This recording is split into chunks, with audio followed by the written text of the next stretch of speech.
let's see how we can engage with this material. So essentially what I'm trying to say here is that technologies are really changing all the things which we do. You must have seen in your own life how you use various technologies to improve productivity, improve efficiency, those type of things. In daily life, you are using it. If you are doing some type of jobs, at job you are using different technologies. Even you look at this pandemic, if we did not have these type of technologies, like right now we are using this technology, webcam and computer and all of these things which you are using. So they have really helped our life in many ways. But going forward, more better and more sophisticated technologies are going to be incorporated in our daily lives, and one of those things is artificial intelligence. And I want to sensitize you about few things. For example, let's look at this. What are the things AI can do, right now as we are speaking? And you might be familiar with some of the things which I am going to share with you today, and you might not be, but all the things are backed up by research, and these are the things which are already there in place. We are not going to talk about anything which will happen maybe in the future as per the slides. These things, companies are using these type of technologies to make themselves better. Yes, Prof. and T. Thanks for stopping by. So, for example, artificial intelligence can already read. Yeah, so the ability to read. So here is an example. Facebook is now using AI to sort content for quicker moderation. So think about it. Facebook. So many people are using Facebook in their life. If there is some content which is posted on Facebook and it is maybe nudity or something offensive to people, or making some comments about some people which is maybe not as per the guidelines of the company. Facebook is the company here, but you can think about any company. So it is going to flag that. And then maybe there will be some people who will be sitting there, and it will come to their attention, and then they can maybe look into this. So it happens very quickly, and they are using these type of technologies. So ability to read. Now, as we are going to think about different things which AI can do, now you need to, we are human beings, right? So we need to think like, what is the thing which we are going to add to the working world? If AI can read and we can also read, how human beings should read? Yeah, what is the advantage which human beings are going to bring when a human eye will be reading? And as we will have more discussions by day 3 or 4, you will have a better understanding what I'm trying to say here. Yeah. So ability to read, for example, then ability to write. Yeah. So artificial intelligence can already write. You and me can write, yes. You and me can read. But now think about it in a world where, and these technologies are going to improve. They are maybe in the beginner phase, you can say that. So they are going to improve over a period of time. So when they will be very good in writing, just like, and even now they are very good. For example, look at this. Japanese AI writes a novel. So to write something in literature, in fiction, in something like that, literary world, you need to have, what are the skills you need to have? What are the skills these type of people have who write these type of novels or poetry or prose, those type of things? Creativity, for example.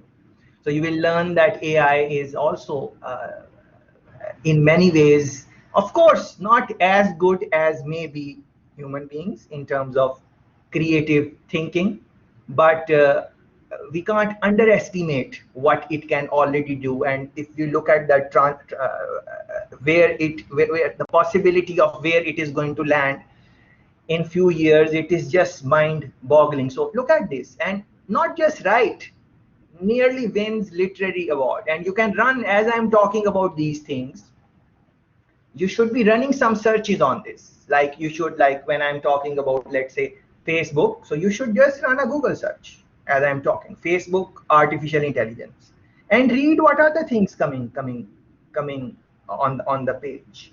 Then you should write this, like novel, poetry, artificial intelligence, and see what comes up. Go in the news section, just scan through. Yeah, nothing heavy here. Just sensitize yourself what is happening there. Yeah, look at this. The Washington Post robot reporter has published 850 articles in the past year. And which past year we are talking about? If you see the highlight, its past year should be 2016. It's 5 years ago. This story is from 2017. Yeah, 4 years old story I'm showing you. Yeah, from credible sites. Yeah, so 850 articles in a year.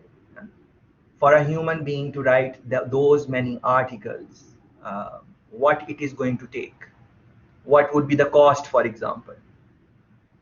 If you want to become like a journalist, for example, you want to go in journalism, what type of skills you need to learn to become a better journalist? Because in the future, maybe a lot of writing is going to be done by bots using artificial intelligence and other type of, not just restricting to AI, other type of various technologies are there. Yeah, but think about it, how it is going to change the dynamics of how one should prepare for a field in journalism. Yeah, Forbes is building more AI tools for its reporters.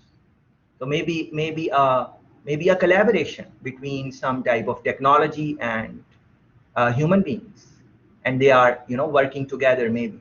Yes, that would be very interesting. Yeah, and again, as I am talking, you need to run these searches, because I'm not going to go in depth on these stories. You have to read these stories, make notes. Yeah, make notes as I'm talking. Whatever excites you. For example, maybe journalism is not something which you are excited about, and that is perfectly fine. Nothing is wrong in that. You look at your own field and then see what you can take from these pointers which I'm trying to make.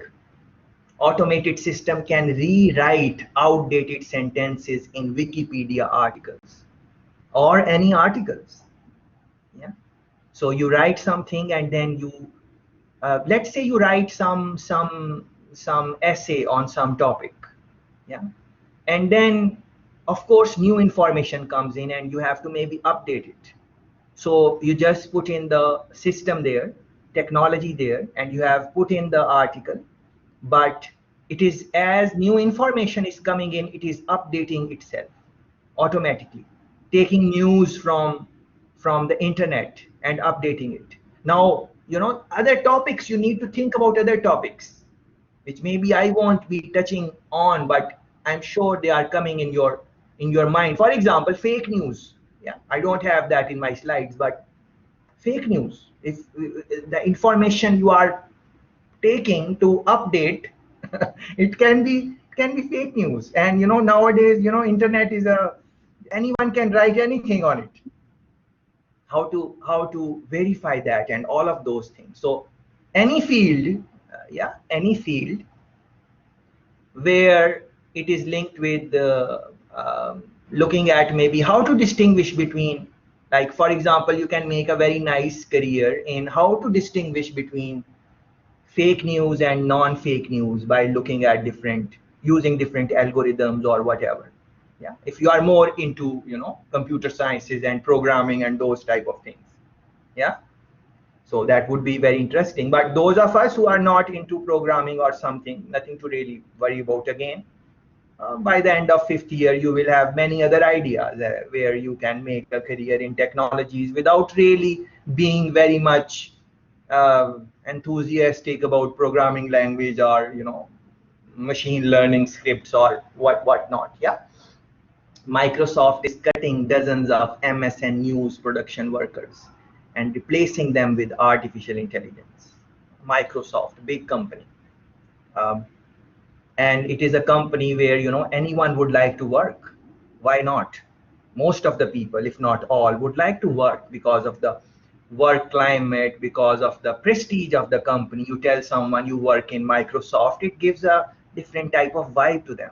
Yeah, give good packages, all of those, and they hire from all over the world. um, uh, and what I'm trying to say is that they don't have a, like, it's not that they cannot hire the best minds in the world. In fact, these are the companies which hire best minds. Facebook, Google, Microsoft, all of these are the companies where they have the resources to hire whoever they would want.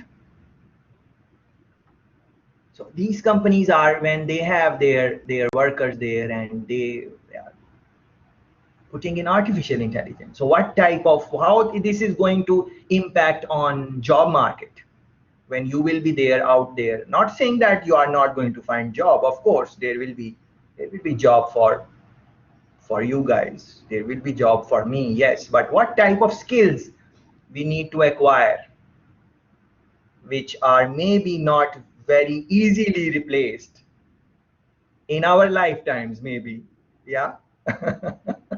So we need to focus on that.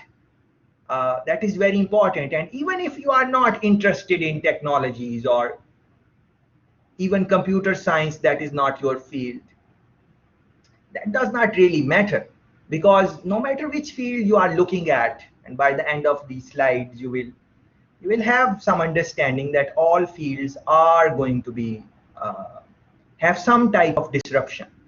Yeah, some type of disruption. Now, let me say it from now that different thoughts are there in the field. Like, for example, people are saying that artificial intelligence is not going to take over world. Yeah, it will be human beings. And I'm not trying to say that it is going to take over the world, but it will have a very big, meaningful impact on the, at least on the skill set which we would want to really develop. That cannot be overlooked, at least the way I am thinking. But I'm not imposing anything on you. You will have your own thoughts on these things, and keep on making notes, and at the end of slides I will take your opinion on these things, and then we will try to have a dialogue also. Artificial intelligence can already see. Yeah, these skills are like see, touch, smell, and you're going to see these things that they are, and this is, oh, pay attention to that. It already can. It's not the future. It already, and you're aware of these things many times. Like, you are for example, look at this bot judges how much you smile during your job interviews. So run a search on this predictive AI application, like hire view screens job candidates on around 25,000 different data points, breaking down their words, voice, and facial expression. What does that really mean? That means that right now I am talking, and I'm sure you have already made your perception about me. Already in your mind, you have made your opinions about me. Some of you are maybe already liking me, some of you are already maybe not liking me, some of you are different. Like, it's think in your mind. Yeah, you don't have to tell me, like, yeah, you think in your mind. We make our opinion very fast, very quickly. In first few seconds we do that, and you have made your opinion. But now think about, and you go in a what can be used is the AI technology, which this company, and when you will read the details in the article, you will find out that in the interview the bot is looking at your face, body language, and against 25,000 different data points, it is measuring your voice tone. For example, this voice tone which I am projecting right now, the bot is going to assess this voice tone against the data which it already has, and from there bot is going to write a report that this voice tone shows excitement, or it shows fear, or it shows anger, or it shows whatever it shows. It is going to have that, and it is against a lot of data, looking at various voice tones, and from there, which is of course given by human beings. Human beings put in the data. That's why it's run on data. Artificial intelligence and these type of technologies, they're not making decisions on their own. We are giving the data in and putting in the algorithms and how they should evaluate, on which scales they should evaluate, and all of those things it is. So think about it. You are in the interview and a bot is looking at you, and from there, from your facial movements against the data which is already in the system, it is saying that the person is jittery, or they are nervous, or they are lying maybe. Now we can argue that the assessment bot will have can be a wrong assessment also. It is not that we are not saying it will be 100% accurate, but same is for human beings.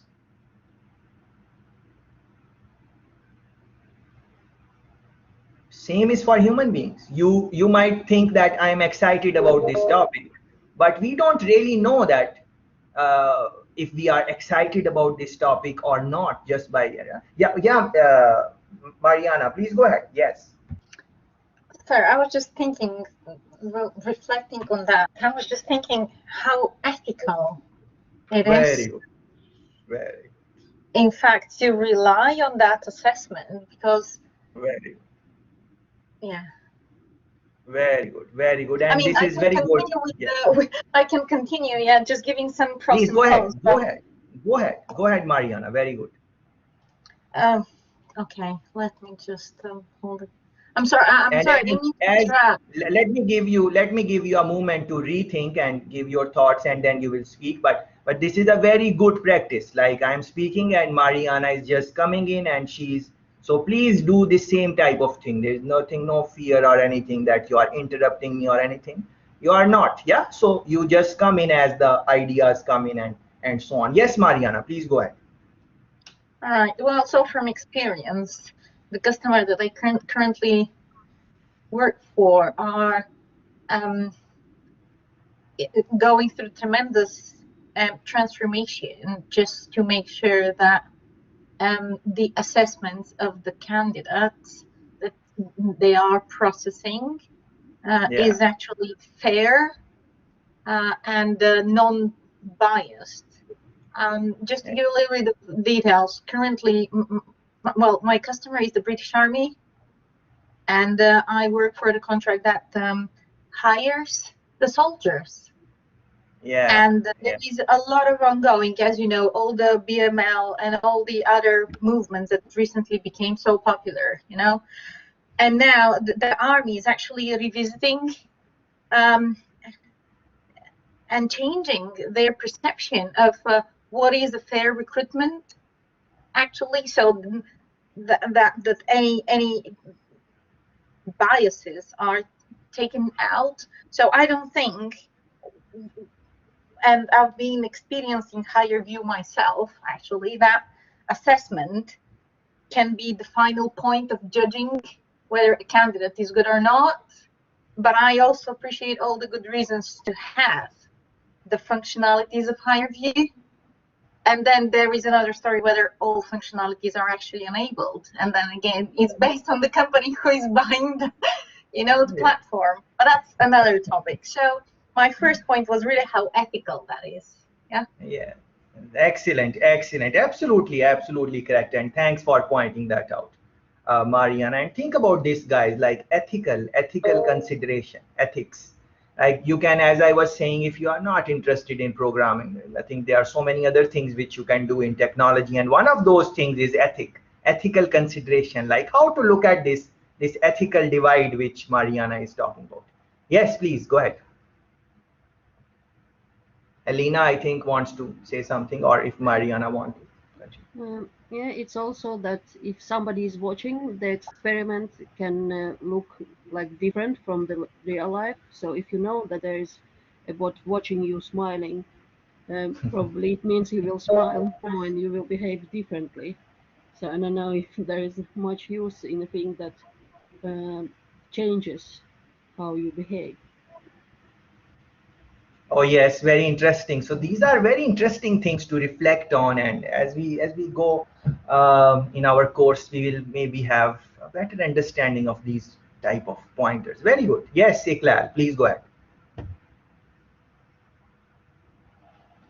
The point I want to raise here is like exceptions, because I think so. I'm not that deep into AI, but I did a quite of some research, and they are based on data analysis, and there can be a whole much of data analysis, but there still can be exceptions. And I think there's like the point where you need human skills because they can differentiate based on their experiences, but a machine or something you teach with artificial intelligence, they can only differentiate if you have plenty of examples where there's an exception, because it's like the right or false theory. They just get a picture, for example, of a medical diagnosis, and then they set a diagnosis, say they say it's a cancer. You can see cancer pre forming here, Very and good. then there's a double check with an doctor who says, you know, it's true. Okay, then the machine saves it and says, okay, this was a right diagnosis. I will keep that in mind. And if it's false, it will just look for other similarities to just learn from this mistake. So it's a Very good. learning by mistakes. But you know, how long do you need until you don't make mistakes anymore, and what kind of cause will those mistakes have? Just going back to the ethics part, because you know there are already machines doing surgery on people. What happens if there's an exception or a mistakes during a surgery? I mean, I'm in the field of medical engineering, but I'm sure I won't like want a machine to operate my heart or something, and there will be a mistake. So I can't fully rely on that, even though I am Yes. in the one in charge developing it. Very true. Very interesting points. Thanks very much, Iqlal. Yes, please go ahead. Yes, next one. Please keep on rolling. I I want just to, sorry. you I just wanted to add on the just to echo on the exceptions. Sorry, that actually even from business case standpoint perspective, it's absolutely the truth that um, even introducing an AI or any sort of automation for the sake of some savings, you know, into the business, primarily people being taken out of their jobs, the more exceptions there are actually as part of the process, the more we go back to decreasing the benefits of those of the business case actually, because an exception will still need to have a manual handling backup Mm, process.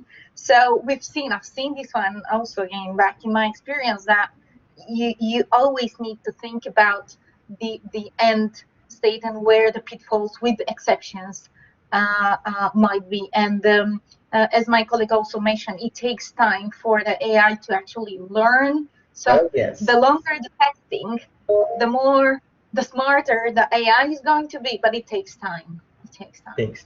And a Very lot of good. big questions. Yeah. Very good. Very good. Thanks very much for sharing your experience, Marian. Yes. Yeah, please keep on rolling. I agree with that, as in like coming back to the like surgery of the heart. When, in my opinion, like just like AI and computers, humans make mistakes as well, and they learn by Oh, trial and error.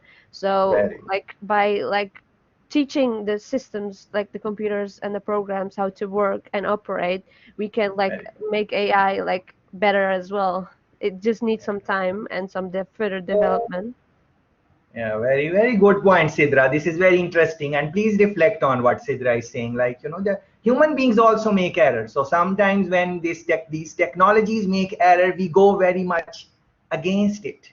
I'm not trying to promote AI or technologies in any way. I'm just trying to say that as our friends have mentioned, that give them some time, and over a period of time they will learn, and then they are going to maybe surpass some of the things which human beings can do. And Yeah. for example, looking at data sets, like if you are using technology in same way, it can look at millions of articles in the same go. But for human beings, we can only read maybe one article in one time. If someone is maybe very good, maybe they can read two articles simultaneously, using one eye on one article and the other eye on the other article. But not many people can do that. It's one article you can look at in one time. And with You are going to critically evaluate and all of those things. So think about these nice pointers which our friends are making. Yes, yes, please. with computers, it's also that you can like the human mistakes can be like lessened as well, because a computer has Oh, a yes, certain set of rules and the data sets, as you mentioned, and those will yes, like always be followed. And you can like, if very something happens, you can like correct that and like excellent. uh, better your data. Excellent, excellent. And this is the same. You think about this. Same thing. I think Iqlal was also mentioning. Like, yeah, it's more of collaboration between. So one side, if you look at, for example, Honorable Musk, Elon Musk, all of us are familiar with. Great mind, very creative, and all of those things. And if you listen to him, he says that technologies like AI are going to take over. If you listen to his talks. And on the other hand, if you are listening to maybe the guy from Facebook, he has a little bit more different thoughts. So different people are thinking different on these things. But the approach our friends here are taking, like Sidra and Iqlal, yeah, you guys, I'm sure other people also, they're more like collaboration. And that is, I think, the um, uh, I would like to say that that would be very smart thing to do, like a collaborative type of approach. Yes, yes, please. Yes, so I was thinking, since the artificial intelligence has been going forward so much that at least in Finland nowadays, the bank system in the like online, and even the recruiting on the companies is done partly with artificial intelligence. Like the first customer service is usually the bots Oh, that yeah. kind of go through all the data, and then the last, or the later on, real customer service or HR will look at the final things and help with the actual problem, or the just with the few candidates to go through and interview them. That's what Excellent I've point, Eleanor. understood. Beautiful point. Like Beautiful like point.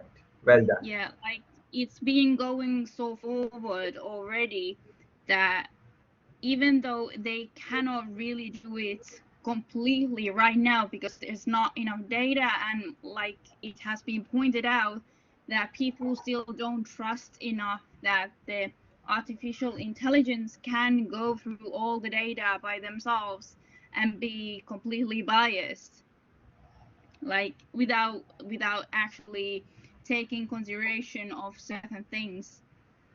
uh, but at least it has been taken to a lot of, especially in big companies, it has been taken into consideration that the personal experiences of the people do matter also, and the bots for now cannot go through all of the data and make the decisions. Beautiful, great points, Eleanor, and thanks for contributing to this discussion. She made a lot of points. One point I wrote down, like I really loved that point, how she made it. She spoke about trust. Yeah, trust. So one can make a career in this, like how to make trustworthy artificial intelligence. Where, because this is a real thing. People are, like, if you look at data from developing countries, many times people are very reluctant to use any type of machines, like especially older people. Not talking about European countries. I'm more talking about more developing countries in maybe Caribbean, in Africa, in Asia. And their people are not, they want to maybe not use ATM cards, a basic simple thing. They want to use cash. Why? Because they are thinking that somewhere their information is going to get lost, and once that trust factor is not there, then there can be very good technologies, but if people don't trust them, then how they are going to use it? Think about COVID-19 vaccines, uh, and look at the data from across the globe. There are a lot of people who don't trust the vaccines. So I'm not saying trust them, have them or not have them. I think everyone should have it. I trust the vaccines, but many people are not trusting them, and they are reluctant in. If you are looking at the global data, for example, yeah, so they don't trust. This trust factor, I think, is what Eleonora has mentioned. That is, I think everyone should be thinking about that. Very good. And another thing which I is think coming the to my mind. trust, Yes, Iqlal, please go ahead. yeah. But I think the trust factor is not only something from developing countries, because I'm studying in Germany, and there's a lot of mistrust towards new technologies using data. So people won't give away their data for some kind of technological thing. But just like a funny side fact, if there's something like for free, they would just give out their data to receive that coupon or whatsoever. But Yeah, yeah, I think the problem here is just, I want to touch upon the point Sira mentioned earlier. With failure of machines, it's a total different perception when a human doctor makes a mistake than when a machine does it. Because then people are just like overreacting and thinking about all the science yes, fiction films they watched before. So I think yes. trust here. So if people want to work in this area, that's a really tough area, because getting the image out of the head of the different people is so hard. You can't just force your own thoughts on other people. So I think here's a big task for the governments and all the regulatory Very good. countries, Yeah, because yeah. the technology is obviously moving forward so fast, but the governments lag behind. So they have Very to get good. the regulations ready, so those machines can operate, because you exactly know what happens when in an operation, who's in charge, that the doctor does not get arrested because he already had a signed paper. So you have to get those regulations also for machines, not only for the medical area, but also in services. What if there's a failure in the robot, and the situation escalates, and there's just a Mm. tiny fractured human? So this tiny fracture still can cause a lot of insurance. So there should be some regulations beforehand done Um, before getting those. Excellent point. Government regulations. Please start looking at that area also. Like run some, whichever country you are from, just type in government regulations of your country towards technologies. You're going to find some articles on that on the government agencies' websites. And different countries have different type of regulations, and then you can look at some underdeveloped countries, and you will find that they don't have any type of regulation or anything.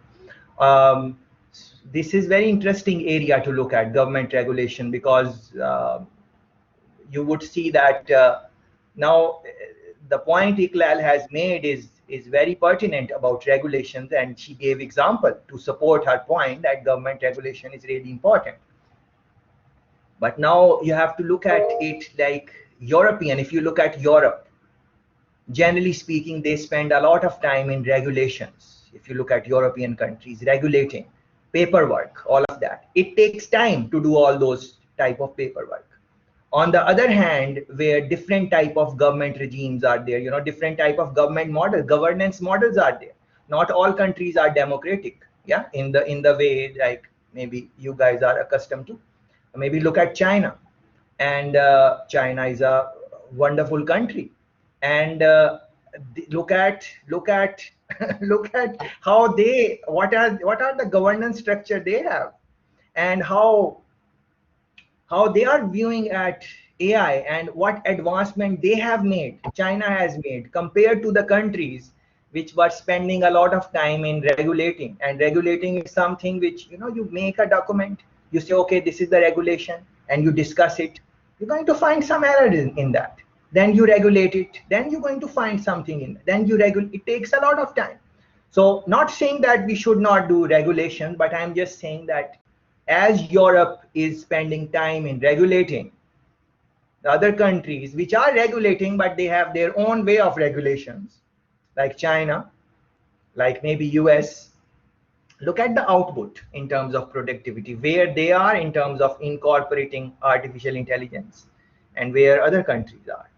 So although regulations are very important, but countries would also have to think, in my point of view, you can have your own point of view on this, like as they are developing regulation, they also do something practical on that also. Because if you are just perfecting the regulations, then when you are going to do the real work, which other countries are doing, just like maybe China, yeah. But then their governance model help them in this, uh, which maybe where a lot of democracy is there in the countries, where it maybe does not support it. Yeah. So these are very interesting points which you should think about, like regulation. And but again, this is anyone who is not interested in like programming and those type of things. These are exciting areas: government regulation, ethical issues, trust issues, exciting areas. Yes, Sobia, please go ahead. Yes, about the trust, I wanted to say it depends on the field you use it. Like for job interviews, it isn't like a good thing to use it. Like you will rely on all that data from the company itself. So, and maybe that data isn't what you're looking for. And also, it depends on the type of artificial intelligence. Like most people rely on weak artificial Yes. intelligence, Yeah. and also the welfare of the country itself. Like if you have a lot of money, you can invest it in artificial intelligence, and more people will accept it then because they can afford it and it will look like something high. Yes, very good. Thanks for introducing this terminology, which we did not use so far. Weak AI. So read on this if you are not familiar with. Just type weak AI and type strong AI. So all these things which we are talking about, like reading ability and all, these. This is not strong AI.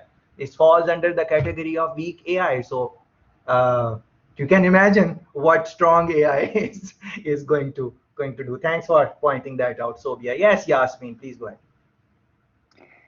I wanted to add to the things that I always already said, and I also agree with Isla saying that the technology is very fast forward, but it slows us down because of the government regulations that we have and the trust we don't have in the AI.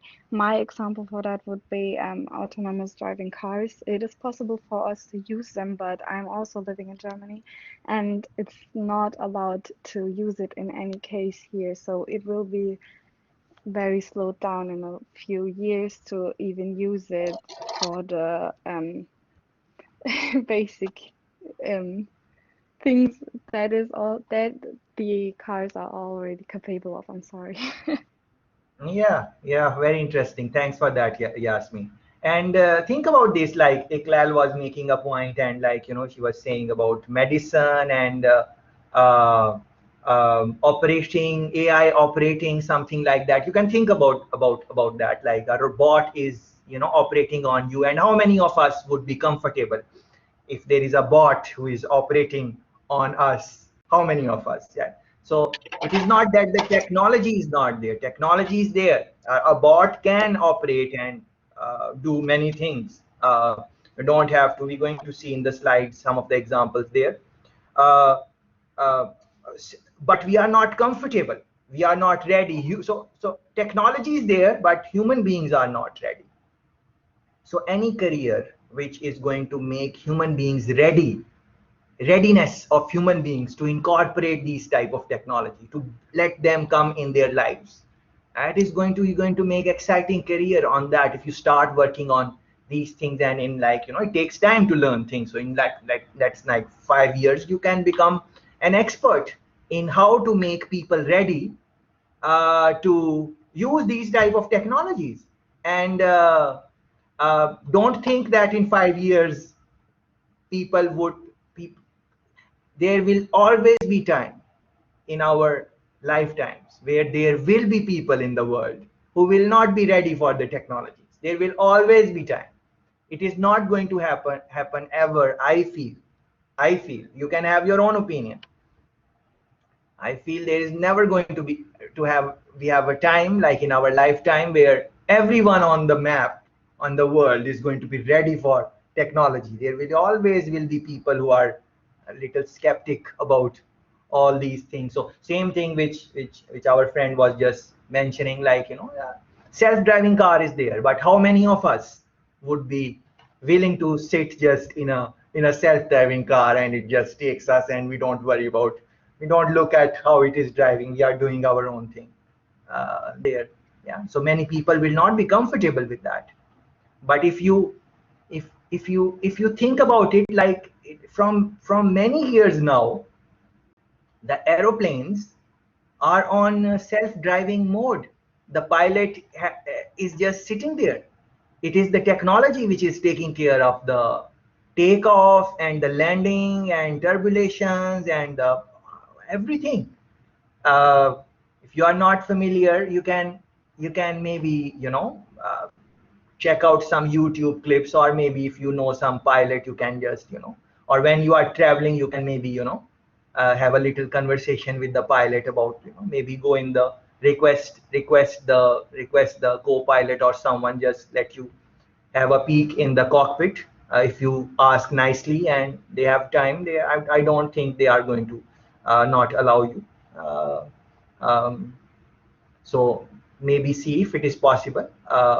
See what are the different. I ask them, you know, how much automated, what percentage is automated, and you will be surprised. But because we are sitting in the back in the aeroplane and we are not really, you know, seeing what the pilots are doing. Of course they come in, if something happens they are there, they are overseeing, their job is to oversee and everything. I'm not saying it is like every 100% the pilot is has some things to do in there, but what I'm trying to say, a lot of things is, but we, because we are not seeing that directly, and they don't advertise their aeroplanes in the way that, oh, our aeroplanes are, you know, in a self-driven mode and all of that.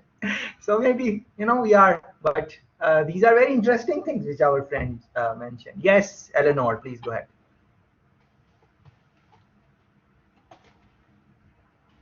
Lakshmi. Okay, yes. Yeah. So about the governments and regulations, the self-driving cars were excellent points because they do, I believe they are okay in United States already, kinda. Some states have approved of them and they are being used.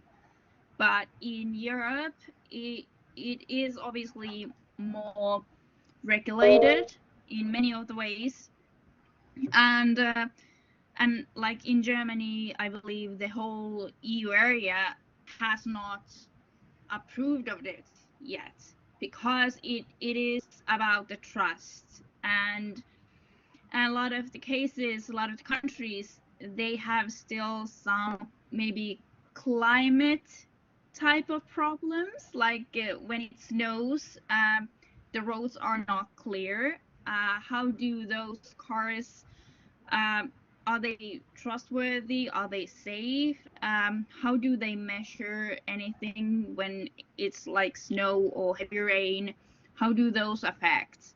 So that's, I believe they have tested it already in Europe, but only in safe environments. So it will still take some time. And those are some of the things that in Europe it's going to take a lot longer time with the artificial intelligence to actually be accepted in that areas.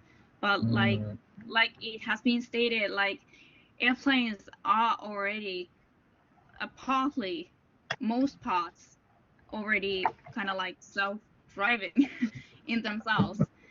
And most people don't even realize, they don't even think about it, even though it has been like that already, like multiple years, even decades.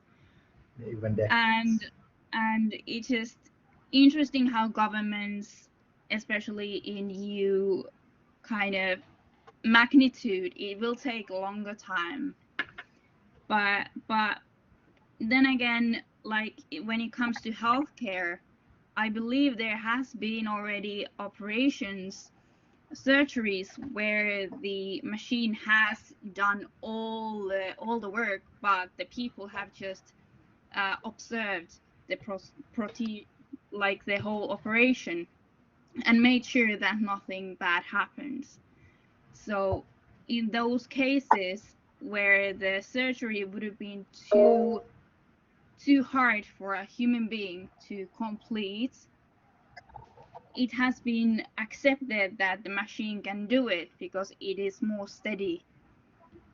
So it is interesting to see how some cases the artificial intelligence has been considered not trustworthy or unethical, but in some cases it is accepted because it is considered to be too hard a job for a human being to do. Mm. Very interesting, beautiful points. Please reflect on these things which Eleonora is mentioning, and especially the part of regulations, and that is, I think, very important. And how she compared it with other countries, like maybe US, they are already doing it, and countries like great countries. Germany is a beautiful country, but they are just being, they want to save their people, so they are looking at the trust factor. They are looking at it, but they are like, if you want to perfect something, then it takes time to launch it. So the idea is you launch it with 70%, 80% of the success rate, and then see what happens. And then over a period of time, you are regulating and you are learning. But think about these things which Eleonora has mentioned, like in 5 years, 10 years. If the same type of mentality is kept in the Europe, where the other countries would be in terms of AI, where they are already started implementing these things.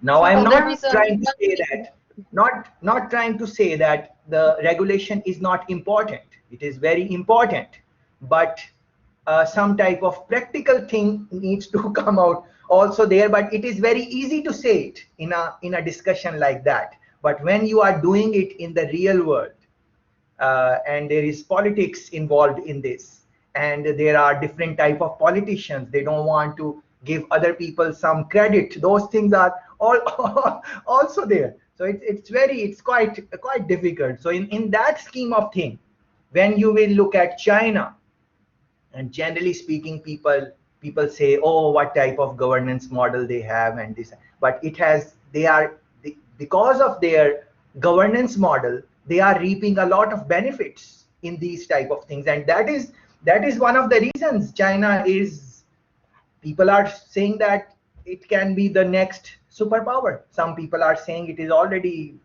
have a lot of power in terms of global scheme of things. Some people say that US is not the only superpower even right now. Although I would say that US is superpower, but still, China is giving them tough time, if we can use that term. So very interesting points about regulations and so on. Yes, next please. I wanted I to just come wanted to back add another strong. Sorry. Who's next? on. I wanted to come back on this point about like autonomous vehicles, like self-driving cars, like in Europe and all. There is already like some ways. It's like in steps. Like in America, they're a step further than us. Like they have autonomous vehicles, but even those have certain restrictions, like Oh yeah. a certain amount of speed and all, and where they can drive. And Mm. like that's also based on like the road recognition and all. And because of that, even here in Europe they do have autonomous vehicles, but they are semi-autonomous. And like we are going steps further, because if you look at the whole system in terms of AI with cars and all, we are like we are very far, because even a normal car who doesn't have like any like self-driving aspects has a lot of technology in it. Like the whole system is based on like computers and all. And because of that, like the whole what's it called, it because of teaching the like AI, like the way we drive and all, we go steps ahead, basically. Yeah, that's what I wanted to add. Thanks for the points. Very interesting. And please keep on looking at chat also, because, for example, Elena has put in some article there, China and AI. So if as per our discussion, if something comes to your mind, keep it in the chat also, so everyone can maybe read that also and share your knowledge through chat also. Yes, next please. Is it all right if I proceed now? And just wanted to say another strong point actually for the complexity or easiness to deploy an AI and around the governmental regulations is actually Europe is very complex because it's fragmented with many different countries and standalone regulations, if you will. Even though we have the European Union, there are still countries outside of EU, and still local regulations must be obeyed as well, even though you have the overarching, let's say, European Union one. But this is making also, or well, delaying, if you will, slowing down the final outcome, while China maybe and well US, because they have, it's one country and the huge volume of population, you can still apply one change on the same on that same volume of people, which will have tremendous effect on the whole country, if you will, because it's just one set of regulation for all those people. Well, in Europe, it will not be the case. You need to consult every single country, and you need to consult every single relevant or irrelevant regulation in order to come up to a final. So what we are saying here is it's really just summarizing what in theory could work, but in practice to implement the change, you will need to consider every single country in Europe, which is not the case for the bigger world. Russia, for instance, get me very far ahead just because it's huge in area and it's huge in population, and you can take their regulation and well, that's why it's just one rule, let's say, apply for everyone. It's half a continent. Well, yeah, Europe is very, very fragmented. Very interesting point. Yeah. And think about this, like what is the advantage of being in some type of union, like European Union? The many advantages are there. If you are part of European Union, you gain a lot of advantages of that. But then you have to take everyone on board also for these type of things if you want to. So it's a very interesting point to think and consider. Yes, next one, please. I think what I feel is that like people are not so much aware of this AI thing in general level. That's why so much of mistrust or this kind of things are coming up. But since machine has been in a use since a very long time, and like in high end stuff like in aerospace or anything, like their programming and everything is done by the machine because they don't trust human.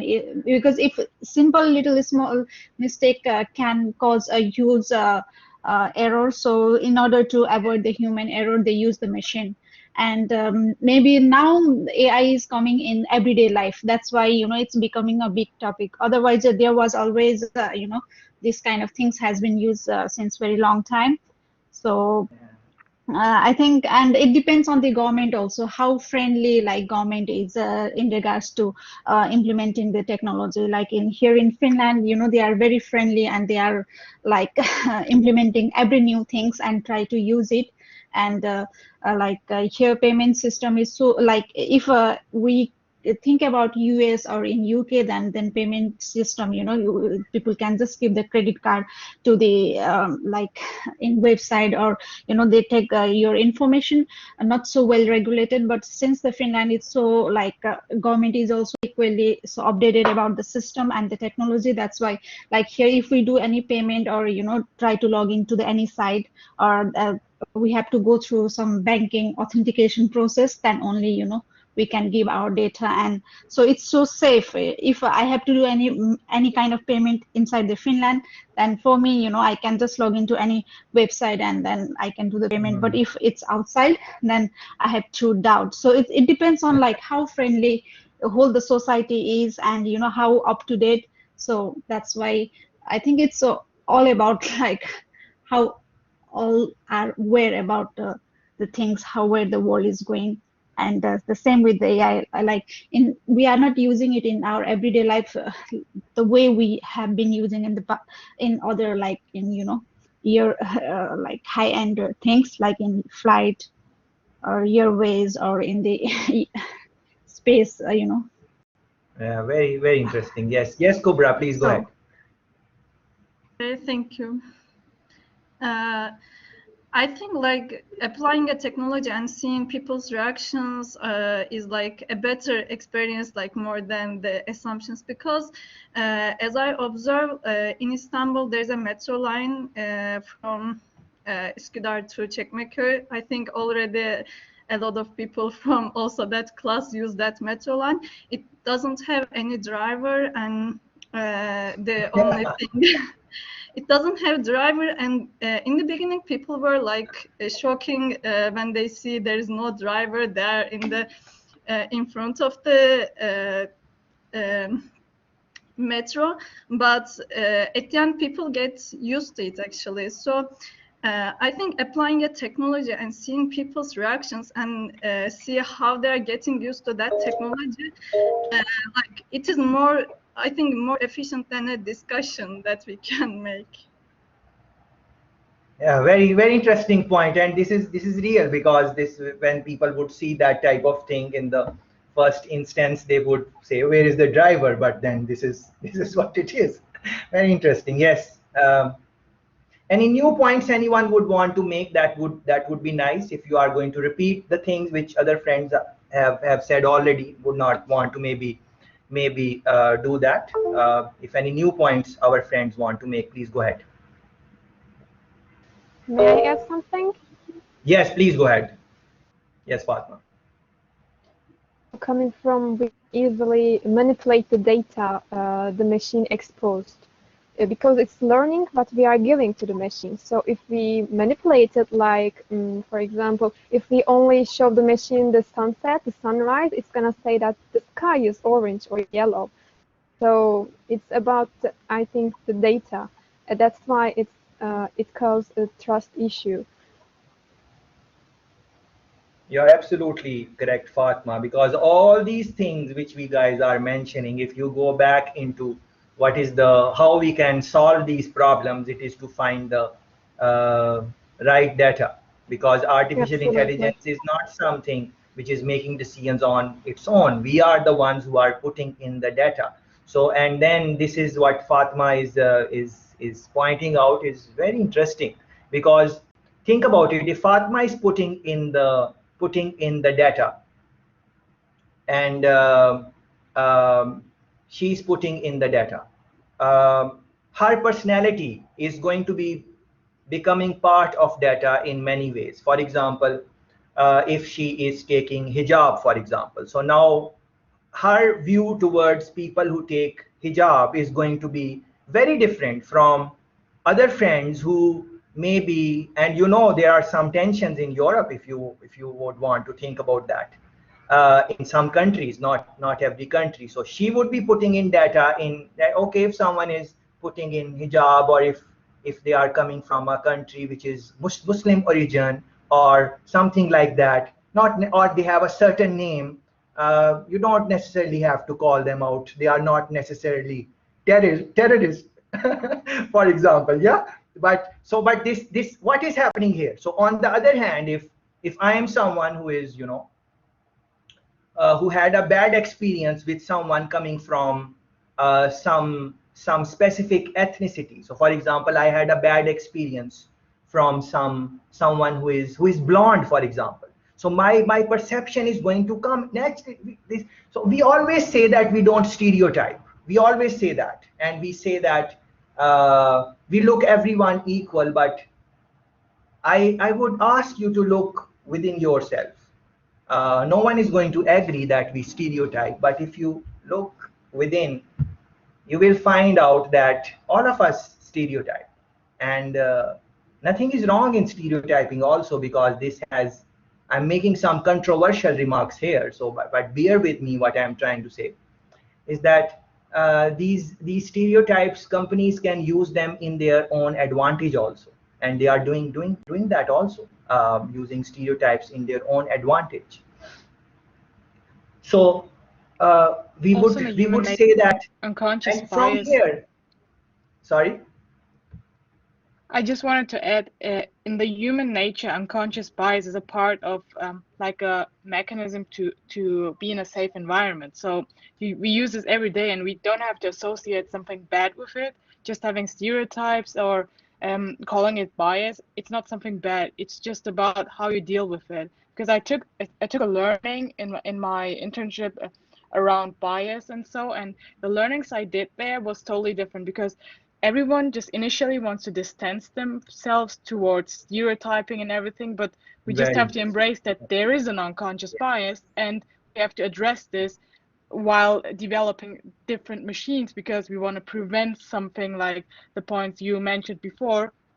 And very some very points interesting. Yes. Kubra reminded me of, I just want to add upon that, Yeah, yeah. because during my last travel to Istanbul, I also experienced in the airport people interacting with service spots. So I just Yeah. realized it's all about the design and the marketing, because if you just place a ugly thing box there in the corner, no one will interact with it and everyone will distance themselves. But if it's like Yeah. lighting and has different colors and kids can approach Yeah. it, then it's super interesting, and people like can build trust towards that. So just making it a little friendly, because I know it from the cleaning industry. There are already autonomous driving cleaning machines with a seat on, because at some point an operator has to drive it back.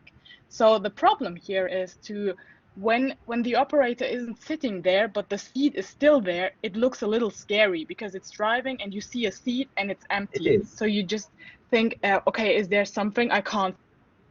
But you have to think, okay, what can I do in order to prevent that? And that's the design aspect. Just maybe adding a toy on it so that it looks like something is Yeah, sitting very good. there, or making the seat like closable if it's autonomous driving. So I think the design aspect is especially important when embracing new technologies. Oh yes, very good. So design aspect, think about that, and especially, the point our friend was made a bias, and link it what our friend Fatma was trying to say. Data, how to select data, and bias, how to remove bias, and then all of us have some type of bias. Some, you have natural tendencies. When you like someone, they have certain features. You look at the what type of features you like in a girl or in a boy. They have certain features. What is that? That is your bias. That is your stereotyping or something like that. We would not want to agree that we do have that, but these becomes very big challenges, um, especially from the point Fatma made, the data. You need to really think about that, I think. Yes, yes, Kubra, please go ahead.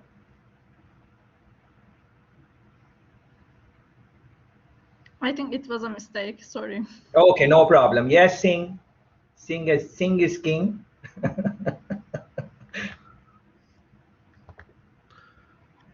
Yes, hello. Yes, please go ahead. I was like wondering because I was listening to everyone, and I think like in the future we will have like AI everywhere, like in the healthcare, self-driving cars, or in the banks, for example. So they will be like probably take like many human jobs away.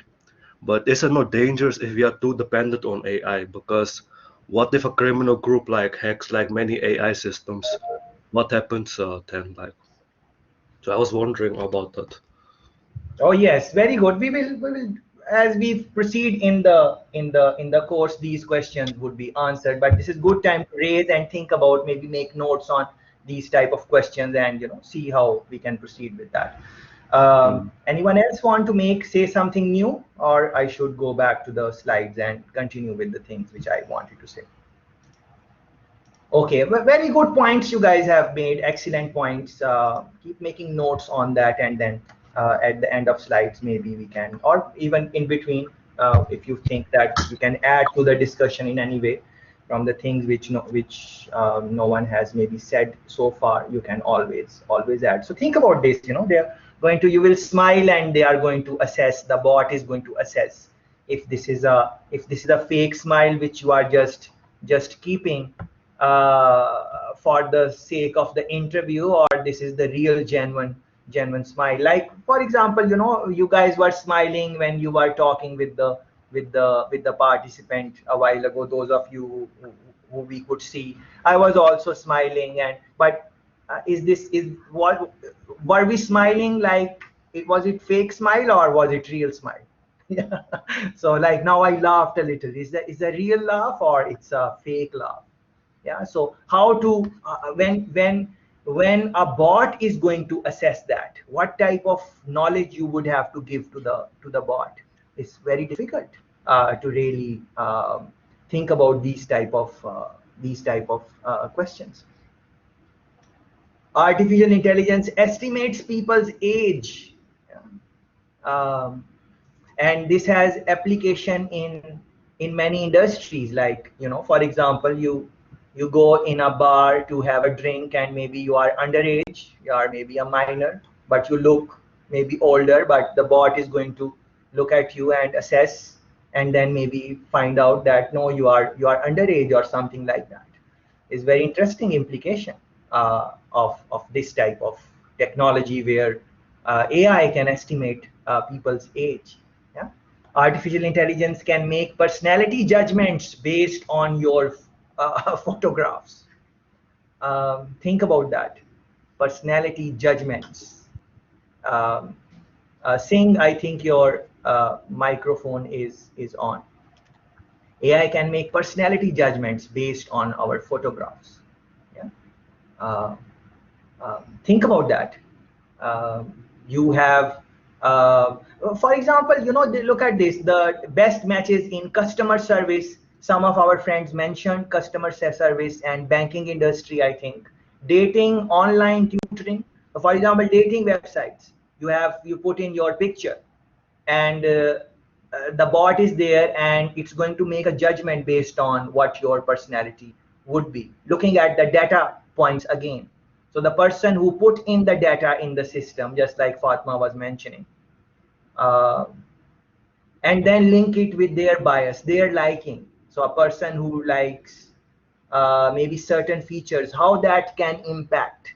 And then the things which Iqlal mentioned about, removing the bias from the data or from the system.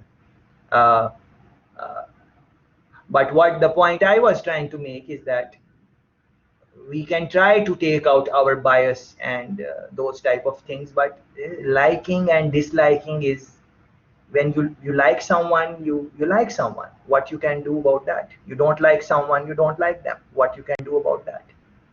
So it is easy to say that we can take out the bias and those type of things, and but to really perfect it and to really be unbiased in terms of data selection, um, that can be very very hard in the practical scheme of things. Assessing the big five personality traits using real life static facial image, not even video, static facial image. And this is some research articles are there. You would have to run some searches on these to go in depth if you are interested. AI to monitor behavior of taxi drivers. Yeah. For example, how this way, what would be the implications of that? For example, drowsiness. A driver is trying to make money, so he's saying, okay, let me drive more. I'm tired, yes, but I have family to support, so I'm going to work more today. But the camera detects that is the person is drowsy, and not, maybe alert them, maybe ask them to park somewhere and take a nap, even if half an hour, 1 hour, something like that, and then you are ready to drive again. So how this will impact other jobs like policing? How policing would be impact? I think Mariana was the first comment she was making, I think, was something to do with army, defense, yeah, how their jobs are going to be changing as we go in more and more AI. AI screens more accurately determines high risk renters. This is so interesting. High risk renters. So you go there as a student, you are new in the country and you want to rent some space, and they use AI technology, look at your face, and from your face, the technology says that you are high risk. People who have your features tend not to pay on time. So this is the data. So maybe they will say, okay, Indians, when Indians come, well, I'm saying Indians because I'm from that heritage, so that's why, no offense to any Indian, but so they will say Indians, they don't pay on time. So these are the certain features Indians have. So be careful about this. So is that true? No, it is not true. But this is how AI is going to make its decision, and that is why very important to the incorporation is very important. So these technologies like hiring, they would help in shortlisting, I would say. So hiring, for example, job interviews, you for one job, 1,000 people have sent CVs. For a human being, assistant HR, to go through 1,000 CVs in a week or so, it's going to take a lot of effort. And even if they are going, they're going to maybe miss a couple of things. So use some type of technologies and shortlist candidates, looking at the right words used in the CV and whatever. And then from there, maybe human intervention would come. But then what would happen? Many people who are maybe talented and good people, but they did not know how to make the CV for a company which is going to use AI to shortlist. So if a human being would have seen that CV, they might have shortlisted, but because AI is making decision based on the data, yeah. The point Fatma was, I think, making data. Now that data is going to be the key in all the various issues which we have been talking about. New AI can guess whether you are gay or straight from a photograph. Yeah? And these things, look at this, with up to 91% accuracy. 91% accuracy.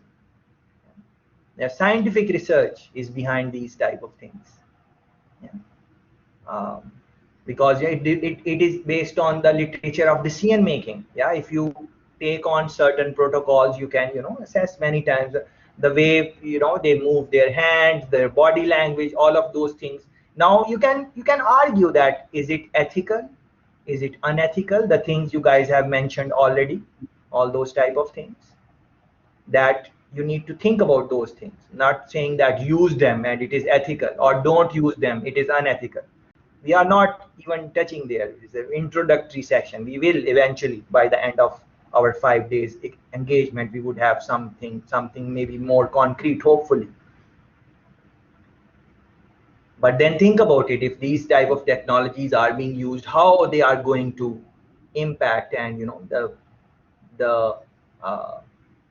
and then you would have your own personal point of views on these things. Like there could be a person, they are coming from Muslim background, they are coming from a certain country, they don't appreciate gays and lesbians, that is it.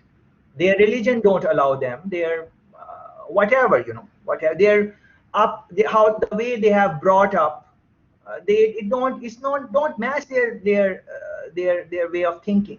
Now they grow up and they become a scientist, data scientist, and now they are putting in the data. It will be a struggle for them to take out that bias, because they would think that this is wrong. They would have to change their personality to do that. Yeah, it's going to come somewhere there. There is very interesting things to really think about. Yes, Singh, your hand is raised, I think maybe by mistake.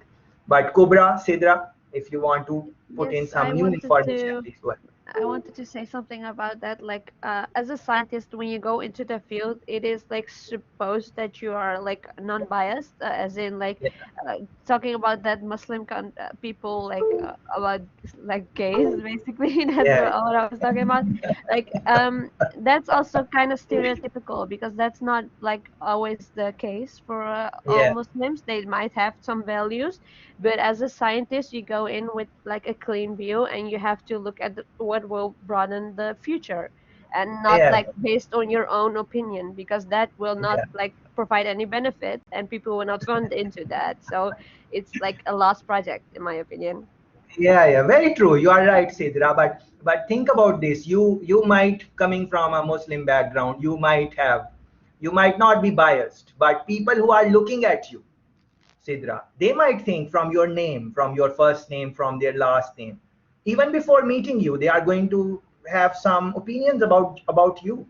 How you Yeah, are going to that's bring down that's their true. bias? Yes, But that then you have to provide your own like research papers and yes, gain your nice, credibility because people do have bias about people and nice. about like programs and like AI. But Yeah, if you provide like the right facts, the right citations, and yeah, like the right research, then people your credibility will increase and you will get like more people on your side. It are very true. some people are ignorant, I agree with that, but if you have the right research every stupid person can like Yeah, basically interesting get the points. point. Yeah, very nice. And they are. It's not. Scientists are training AI to count Hawaii deep sea bottom fish, for example. This is some place where deep sea.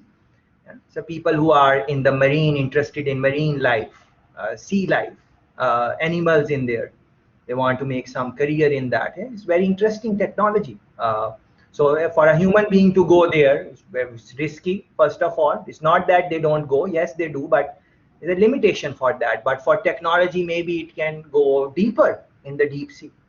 And it's a very interesting thing which I found for you. Maybe if you are, so the point we are trying to make is, and that is why the slides are not restricted to one industry per se. You can see that they how varied the scope can be, and AI can already foresee, yeah, forecast, prediction, preventing sports injury using AI. Yeah. So looking at how a sports person, sports player is doing their sports, it can predict that the way they are moving their body based on the data again. In the past, these players were using their body, their movement was similar to this person's movement, and then they had injury. So now they can guide them that, okay, no, don't please change your action, don't run like that, or don't bat like that, or whatever, depending on which sports you want to think about. So, foresee.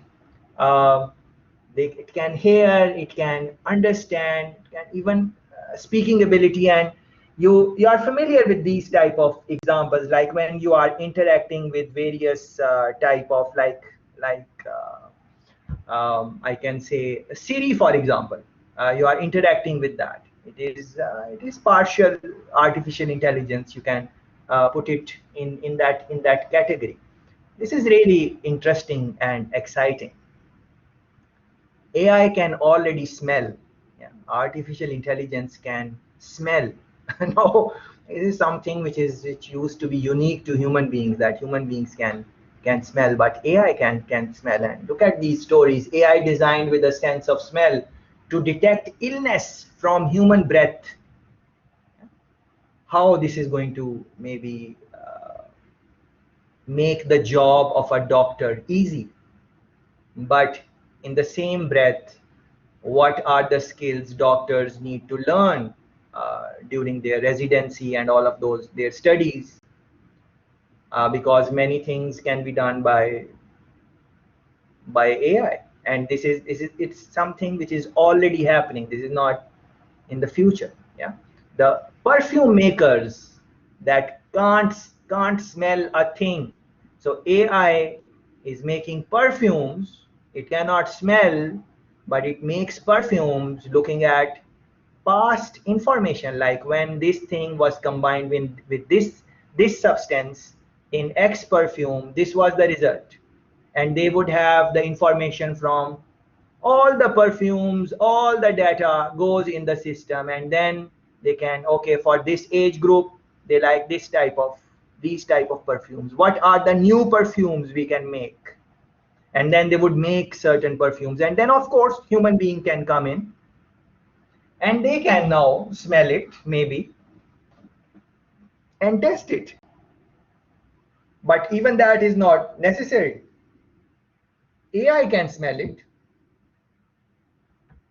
and make some decision. And if you will run some searches, you will find some perfumes which are made on using this technology. Yeah, so AI made the perfume and they are in the market. You can buy them and you can see how the smell is and so on. AI can now create perfumes even without sense of smell. Yeah, this is very interesting. Neuromorphic computing chips. You would have to run some searches on this and learn a little bit about these type of computing chips. Could smell explosive, narcotics, disease. Not just diseases, not just perfume. Now once you can smell, now you can now see that where you can apply this technology in so many different fields. Detection and narcotics and these type of things. Even a leak of some gas in a big plant. You have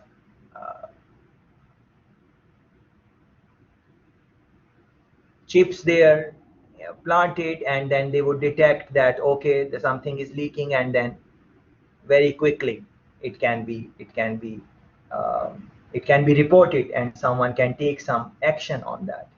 How it can save the cost, it can be initial cost, you can say, of implementing the stuff, but after that initial cost, uh, it is just maintenance and you are just updating data.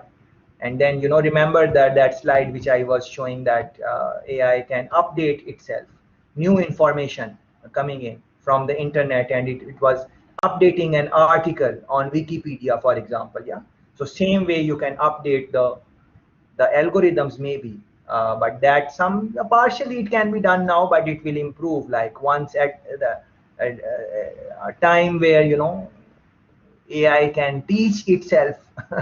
That would be very interesting. Intel, now this is a company, you can look into this. Intel trains neuromorphic chips to detect 10 different odors, 10 different smells. Yeah, a very interesting area. AI computing chips smells danger, could replace sniffer dogs. Yeah, so you would have seen like policing, and they have their dogs. They are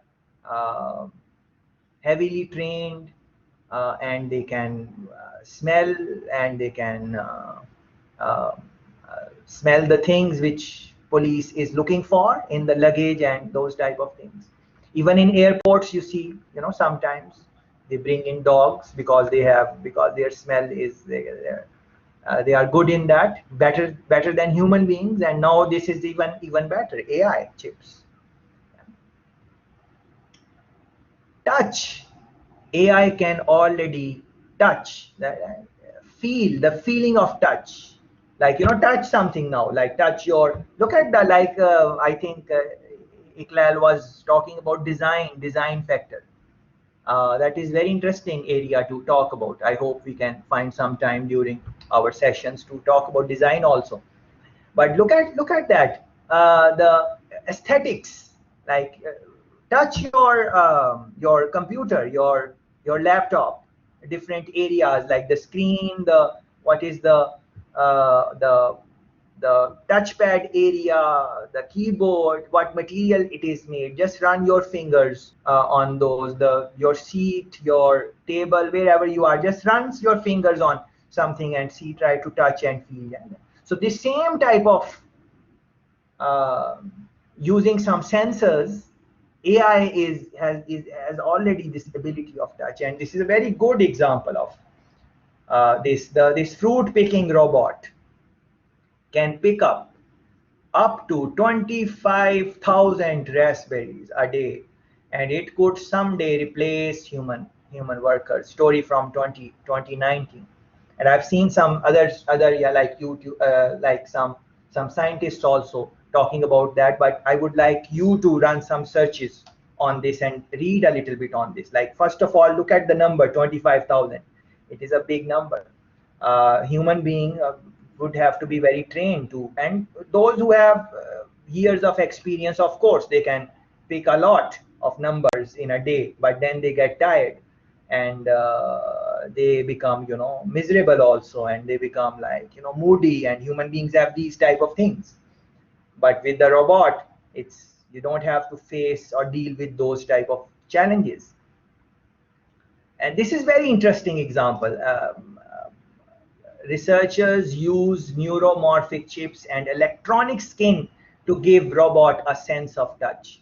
Please run a search on the term electronic skin and read on this electronic skin. You will be like mind boggled what you are going to find there. Very exciting area, electronic skin. In some countries, they are putting in that electronic skin on your body, and it is taking care of, like, you know, if you have some, it is linked with illnesses, it is linked with medical treatments, it is measuring your vital signs and your various things which is going in the body. Electronic skin is doing that. And but for this example is the sense of touch. So let me go back, and you are seeing this robotic arm here. You are seeing this robotic arm. So it would have the touch of, very close to the touch of human being, like how these are delicate fruit. So yeah, you don't have to put a lot of pressure, so pluck it very nicely. And you have to distinguish which one is ripe and which one is not. And you are see this camera here. So using the camera, you are looking at the raspberry and you are seeing, okay, it is ready or it is not ready. So it is ready, and you pluck it, and you pluck it in a way that you don't crush it. And you know, and still you are able to pick 25,000. Why? What is going to happen to that industry? For sure, these are some things um, which can be extremely interesting. Very interesting example. So touch, movements, artificial intelligence, co-pilots, U.S. military aircraft for the first time. So we spoke about aeroplanes, and our friends also gave some examples of that. But this is different type of aircraft. This is military aircraft, and you can run some searches how much money and time and training it takes to train a pilot to run military fighting aircrafts, because they have a lot of very high speed, and you have to be physically very fit, you have to be mentally very fit. Not everyone can become a military fighter pilot. A lot of people apply, but the training is very hard, and even the selection process is very hard. It is just like you find the right person to send in the space. uh, Same way they want to find the right person with the right strength of body and mind to do this. So AI is doing that. And look at this. The story is coming from 2020, and even before, if you will run search, it is older story. Air Force seeks to pit unmanned aircraft with AI against a manned jet fighter. So they are comparing, like, okay, and these are military websites, military and aerospace electronics. Yeah, you can run some searches and look at this aircraft, F-35 jet. Read on this and see, you know, what it takes to, how good that technology must be to, you know, run that type of aircraft. and how confident they are, because these aircrafts are very, very, very expensive, extremely expensive aircrafts. Yeah, you can look up the prices and see F-35. What is the cost of F-35? So how this is going to make the implications? Revolutionary AI warship contracts announced. Yeah, this is the first one was from US. Now I said let me find something from Europe also. So this is coming from UK. Yeah, so they are funding, and of course you can go on this type of website, Ministry of Defense of different countries, and look at their what the publications they have there. We were talking about government regulations some time ago. There is a lot of reading you would want to read about that. This is very interesting now. So, some years ago, we were saying that AI uh, cannot replace human beings because human beings understand emotions. They understand the feelings. They have the empathy, which maybe AI does not have that empathy which human beings have. But if you are looking at the literature, you will find out that AI knows when you feel lonely. So you are feeling lonely, you have AI there. It can talk with you, and you can have some conversation with that. Uh, Now, is it healthy activity or not healthy? We are not debating that. Uh, but there are people in the world who don't have anyone. You and me are privileged. Maybe we have people who we can speak with, but there are a lot of people. And even like these type of situation like COVID-19, where social distancing and all of that, talking with it can minimize uh, the negative thoughts in a human being talking with someone, and even if it is a bot, and this conversation would be more interesting because it is AI driven. uh, Not maybe as good as a human being can interact, but not bad. And I would like to go back to that slide from the beginning where I showed you Facebook, and Facebook is using AI. And when you will read more, I think I did not in this set, but and you will read more. This is one thing which sometimes they look for, like if someone has suicidal thoughts and they are posting some things on Facebook, the algorithm is going to, when people are attempting, they are negative and they are thinking of ending their life, they sometimes before ending it, they post some things and they say, okay, bye bye, or whatever, something like that. Uh, uh, the AI picks it up and on Facebook, and then it can be alerted in a fast way, and then maybe someone can engage them. A human being can engage them that everything is fine, what is happening, and alert something. But then it is regulation. Like in different countries, not every country, their countries are sensitive about data, especially European countries. Data security and those things are, they are important also. So how much you can look at the data, or how much the privacy in their life, how much you don't want to invade that privacy also. So those factors are there.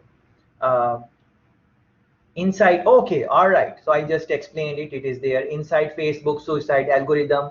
Here is how the company uses AI to predict your mental state from your post. And Facebook suicide algorithm is banned in UK. So based on their regulations and the way they look at trustworthiness and all these other things which you mentioned when you guys were talking about, your EU said that we don't want it, we don't want it. And I'm not trying to say that they did the right thing or they did the wrong thing. That is not my job to do. But what I'm trying to say, that what advantages can be taken if you don't ban it. Of course, they have banned it. There are smart people there. There must be something behind it. If you go deep, you are going to find. But that is true for anything, because anything can be taken in a negative way. Anything. and anything can be taken in a positive way. It is your mindset, how you are going to think about it. What is your own thought process on that? On the other hand, do you think China is going to ban this type of algorithm? They might ban Facebook because it's a US based company or whatever, and they might have their own.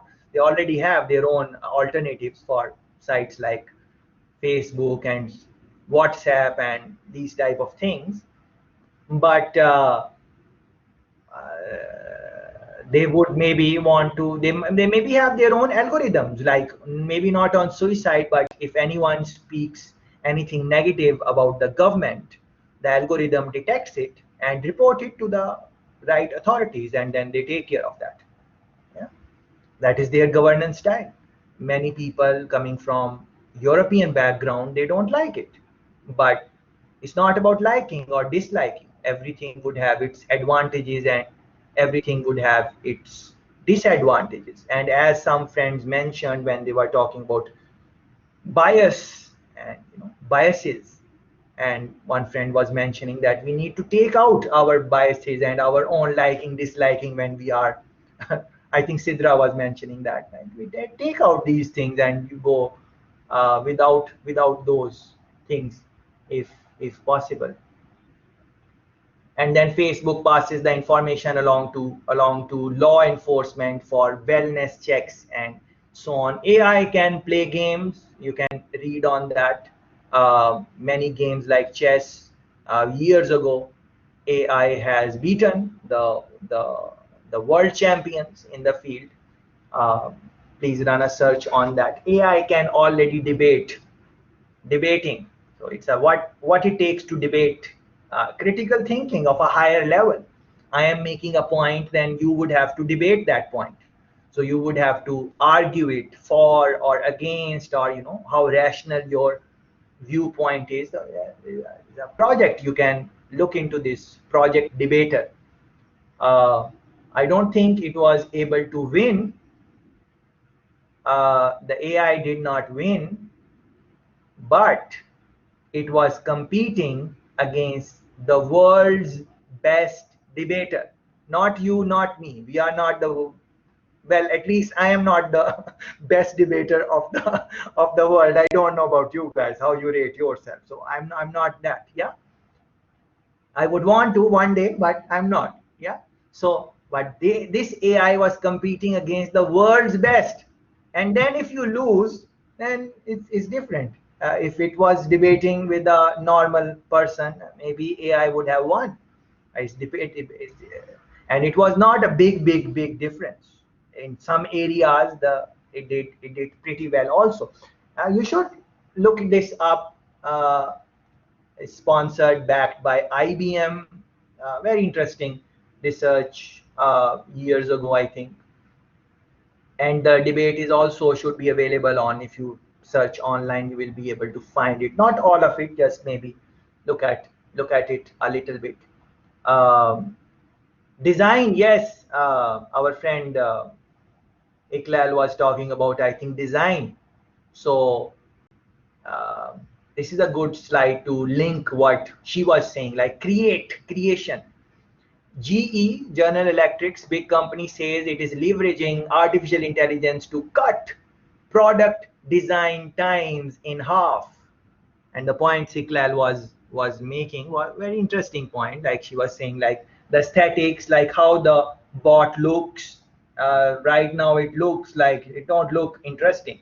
It needs to look interesting also.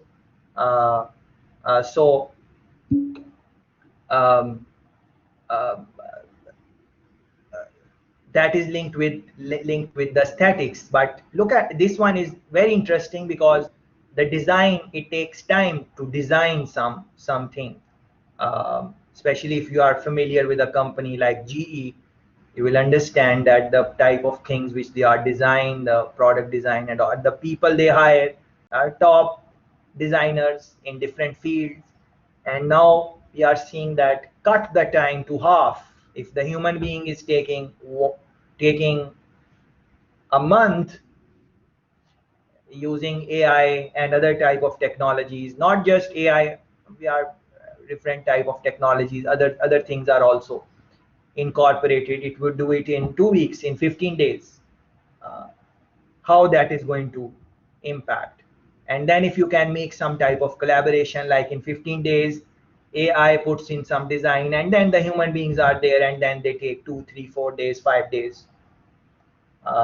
Again, you are going to cut on time, and then the human beings can put their energies in other areas where uh, where maybe AI is not that advanced. And this is where our friend Vinder uh, Singh was talking about. He raised a question, if you guys remember. Yeah, the question he raised. Yeah. So those type of questions are going to come in, and it would be very interesting to think about these things. First AI scripted commercial directed by Kevin McDonald's for Lexus. So please run a search on this. Commercials. Now this is very creative field to make a commercial. What comes first, how to shoot it, all of those things. So AI is doing those things. This is a very good website. Please make a note of this. aiva.ai. Yeah, aiva.ai. Go on this website. Listen to the music which they have available there. Mind-blowing music, mind-blowing music. And it is not made by human beings. And you and me cannot tell that it is not made by music, by AI. Even if you don't want to go on that specific website, you just run some Google searches, AI creating music, AI writing novels, AI doing creative things, and see what comes up, and see what is happening. And then now, with that knowledge, whatever career you are trying to pursue, you ask yourself, what are the skills which I need to learn? Because these things AI is going to do. It's already doing. How I am going to distinguish myself in that world? That is, I think, the major question for me at the end of the course. Everyone has their own questions. You would have your own question. I would like to, for you guys, I would like that you would have some starting point on that. Of course, you might not find the answers in a short period of 5 days, but at least a thought process towards that okay, these are the things which AI is doing. How I am going to stand out in that world? But I want to mention one thing here, because there are, the digital divide is real right now. There are like half of the world population, I'm sure they don't have access to internet. Just run a Google search. Internet access, basic internet access. Forget about AI. Basic internet access. Just run a Google search, and maybe if you can find the data, post it in the chat. How many people in the world have basic internet access? You will be surprised. Maybe half of the world has, if we are lucky. So half of the people don't even have internet.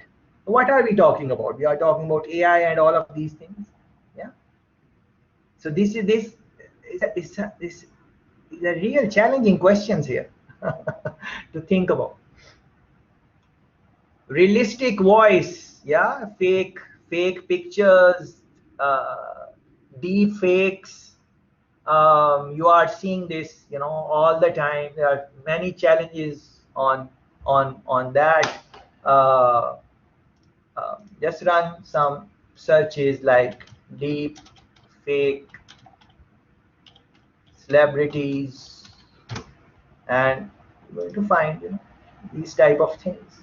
14 examples, 14 deepfake examples, and that terrified and amused the internet. Of course, look at the source, which source has posted it. For example, maybe BBC. You want to look at viral video deepfakes, celebrity, and then the deepfakes are. It's not just like porn websites would have those type of things.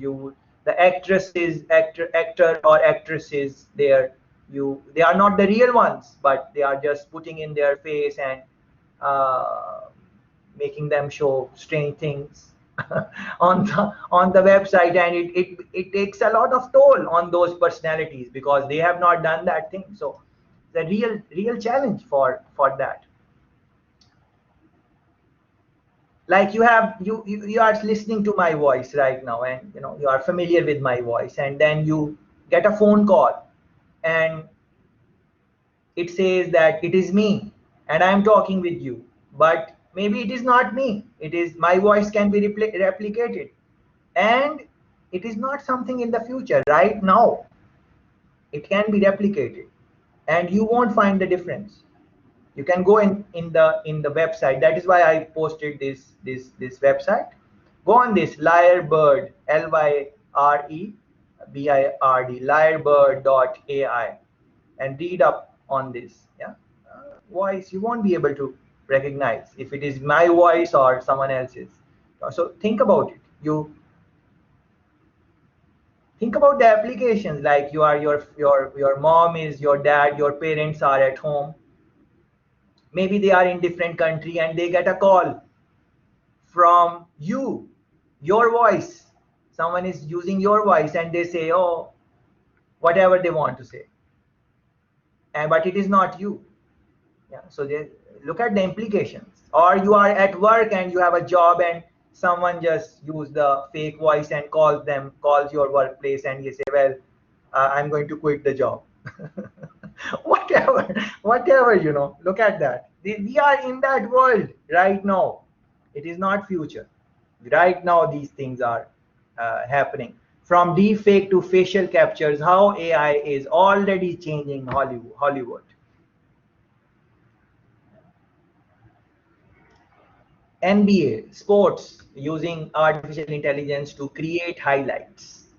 How Goodyear is using data, AI, and digital twins to create the tires of the future. Tires of the future. A practical example, very interesting example. Tires used in cars. Companies are thinking and using AI, and how they are doing that. Look into some of these these these details. Uses AI to monitor and learn from driver behavior. Drive the way I am driving, the AI is looking at how I am cutting the corners, how I am cutting the right corner, how I am cutting the left corner, how I am braking, my patterns, all of that is recorded. Over its lifetime, it dispenses a synthetic material inspired by the carbon structure of spider silk to alter the composition of the tire, adapting it to suit the way the vehicle is driven.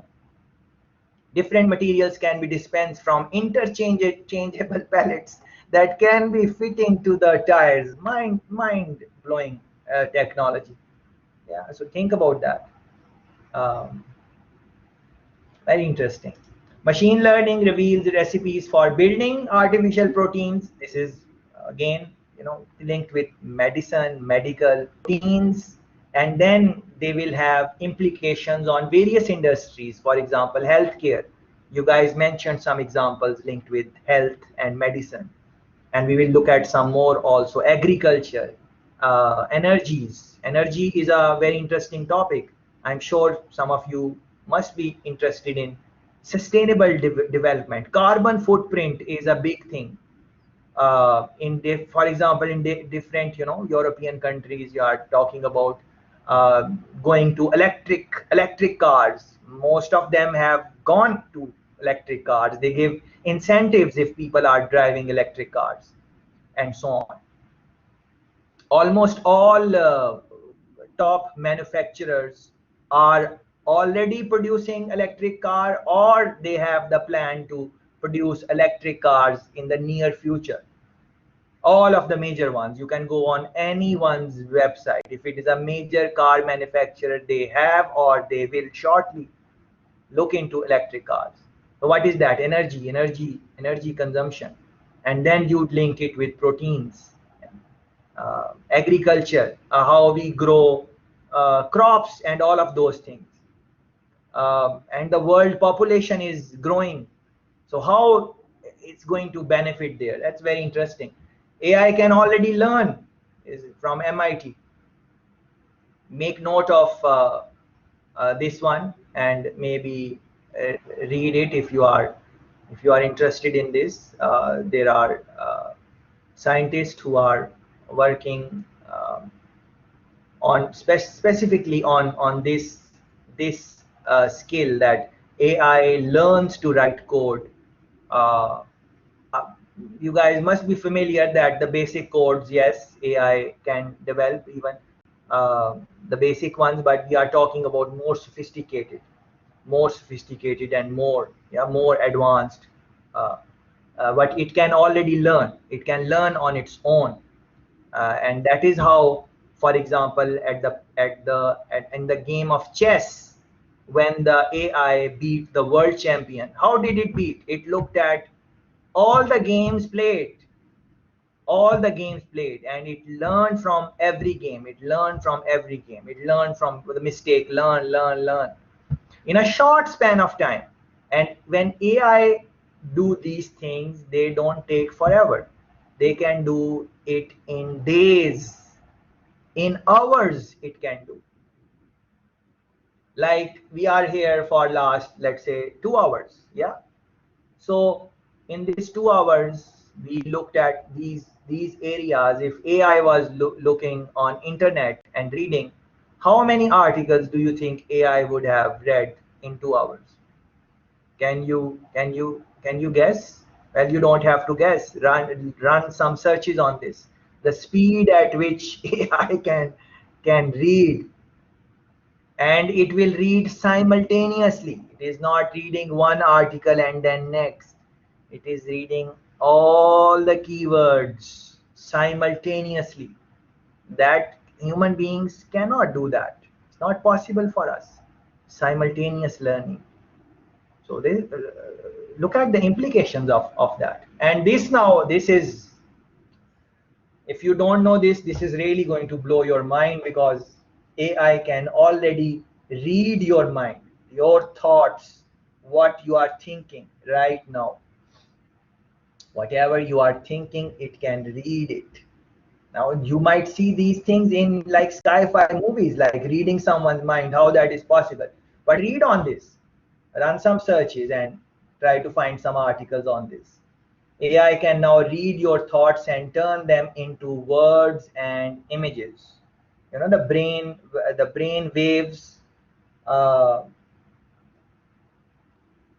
and we were talking about neuromorphic chips a while ago. So you want to link it with that also when you are reading. Scientists develop AI that can turn brain activity into text. Whatever is happening in the brain, activity of the brain, thoughts, patterns. Of course, after looking at the data, after studying, it takes time to look at the find the patterns of thinking, but eventually it can. But and look at your thoughts. Like, what are the things you are thinking about? You would find that if you start keeping a log, it's the same type of thinkings. Generally speaking, people think again and again. When you wake up, it's the same type of thinking, things you are thinking. Generally speaking, what is your thought process? What are the things you think about? The same. Most of the people, they don't live in the present moment. Most of the people, very few people are living in the present moment. Like now I am saying present moment, so maybe I got your attention and you are thinking about this moment. But before that, if you look at your brain activity, either you are thinking about something in the past which has already happened and it is bothering you, or maybe you are thinking about something in the future which will happen in the future. Generally speaking, that is the that is how most majority of the people are living their life. So they are living their life in their thoughts. If you think of it, like it's more like spirituality type of conversation. But you would have to monitor your thoughts. That is what I'm trying to say. Monitor your thoughts. Monitor your thoughts. Like, are you in the moment most of the time, or generally speaking, you are thinking about something which has already happened, and or you are thinking about something in the future, or you are in the moment. And even if you are in, or try this activity, try to be with me for the rest of 1 hour. We still have 1 hour, so try to be present in this moment. When just think about these things which we are talking about. Try not to think about anything else. Try not to think about what you are going to do after the session, or what you are going to eat, or whatever. Don't think about the past. Just force yourself to be in the present moment for next hour, and then see, if you are able to do that, or mind goes all the way. So link that with this, like when scientists start developing AI that can turn brain activity into text. So it's collecting data, and over a period of time it is going to find the patterns of your thinking, like this person likes to think about these things. And if you think about this, then you will understand that it should not be that hard for AI to read your mind. Not maybe 100%, but but to a good uh, certain accuracy. AI being used in complex human situation, complex. And look at this, people are using AI to help sort out their divorces and stuff like that. So I will not say that AI chips benefit, that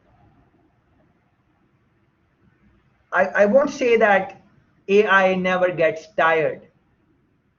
Many times you would see people say that technology, it don't get tired, robots don't get tired, human beings get tired, human beings need rest, and all of those things, and AI can keep on working. I'm not going to say that, because you will be interested in knowing this, that AI intelligence chips benefit from good night sleep.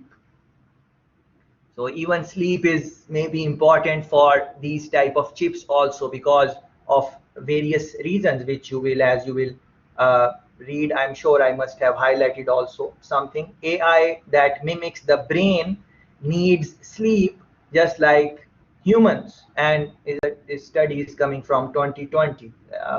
The AI, and I'm going to refer you to the study also, because I would like you to read more on this. uh, the AI became unstable during long periods of unsupervised learning.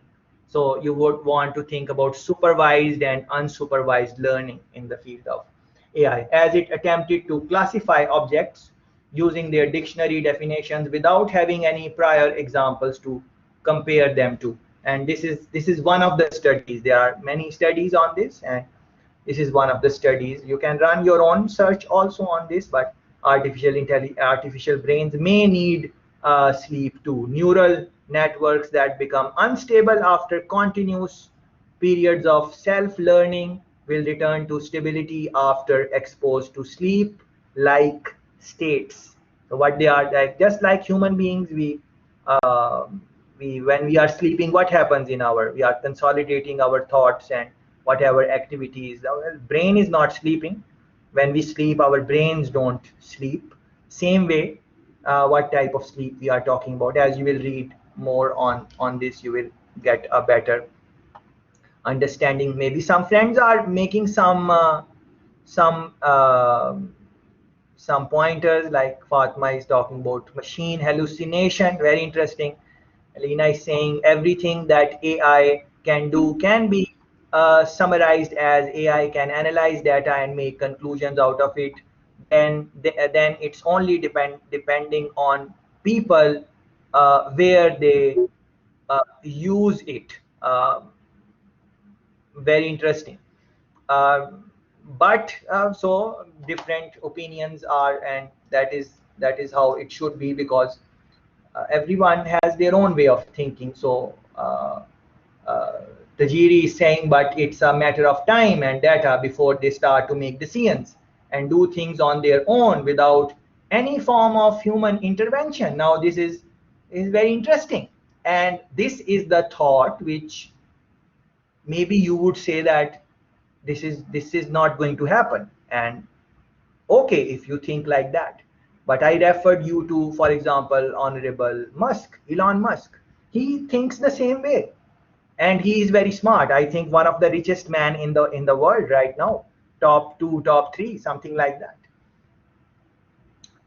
He thinks the same way, that they are going to take over. So what are you going to do about that? Chips need to be cooled because energy accumulated cause losses of, very good, Kubra, very good. So this is something to do with this also, which Kubra is rightly mentioning. So very good, very interesting. So going forward, right, let's try to summarize the things which we have been talking in next maybe 15-20 minutes. We try to summarize it, and then we would like to have a little more dialogue to maybe look at some things which are coming in your mind, and so we have an understanding that how we would want to spend our next 4 days in interacting with the course material. So going forward, Salesforce CEO calls AI a new human right. You know, human rights. What are human rights? It is our right to express ourselves, to speak, right of life, right of living, freedom of expression, freedom to vote. These are uh, right, access to clean air, which so we can breathe clean air and don't. So these are rights. Depending on different countries, people would look at it. So the CEO, if you are not familiar with the Salesforce, I would encourage you to look into that company. He's saying that it's new human right. AI is new human right. And then try to link it with the point which I was making a while ago, that even in the world we live in, maybe half of the population don't have internet access. So in that type of world where there is so much divide, digital divide and so on, uh, how are we going to ensure this type of human right and so on? Otherwise, the CEO says, the world will see another tech divide. Those with access to AI will be smarter, healthier, and richer, while those without access will be weaker and poorer. Now you can imagine a company which has access to AI, a country which is advanced in AI, they are going to be far off better than other countries. So this is something which you need to think about. Yeah. Some friends want to make some comments. Please go ahead, but just ensure that you are bringing in some new information and not just repeating maybe. Lime, please go ahead. Cobra. Yeah, sorry, I just wanted to kind of ask your opinion here because you've raised the issue there of human rights, and we've already kind of talked about the limitations of AI. But do you think the biggest limitation is going to be the fact is that as humans we're going to end up preventing it in a sense? We're going to put all these laws in place. The example being the European Union banning Facebook analyzing suicide cases in Europe. When, hey, let's be honest, that's the law being a hindrance because you want to know if someone's going to commit suicide effectively. But do you think, because we've kind of said that humans underpin AI and therefore that's where its limitation is, but I think the biggest limitation is the fact is that we're kind of not allowing it to do its full thing. We're a bit scared of it. Like you said, we're not ready for it.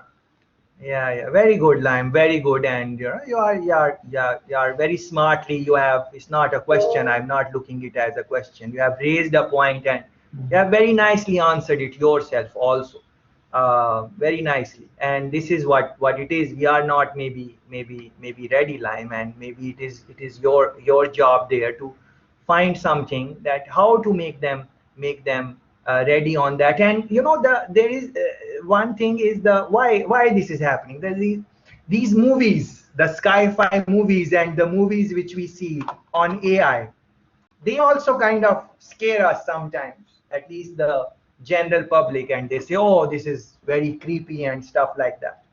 So maybe that is one thing which we would want to think about. But you are right that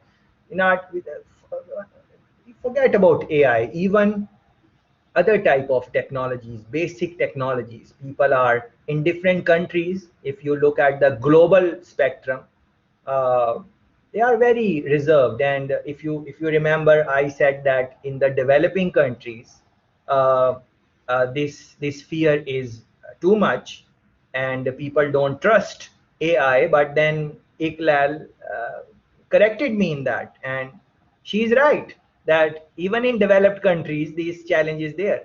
I just said developing countries because I don't want to go too much into the discussion. But she was right. In any country, we can say there are people who are not comfortable with AI. In any country, no matter which country it is, no matter it is like the Scandinavian countries or the more developed countries in Europe also, which are experimenting with AI a lot. Even in like even Estonia, our friend was talking about that there are cars who are self-driven in certain areas, and those type of things. So Estonia is one where they are doing a lot of things there. You can run some searches if you are not familiar. We will touch on that later on in the, I think, day 4. We will touch on that. But even in those countries, these issues are real. So the point I'm trying to make is that uh,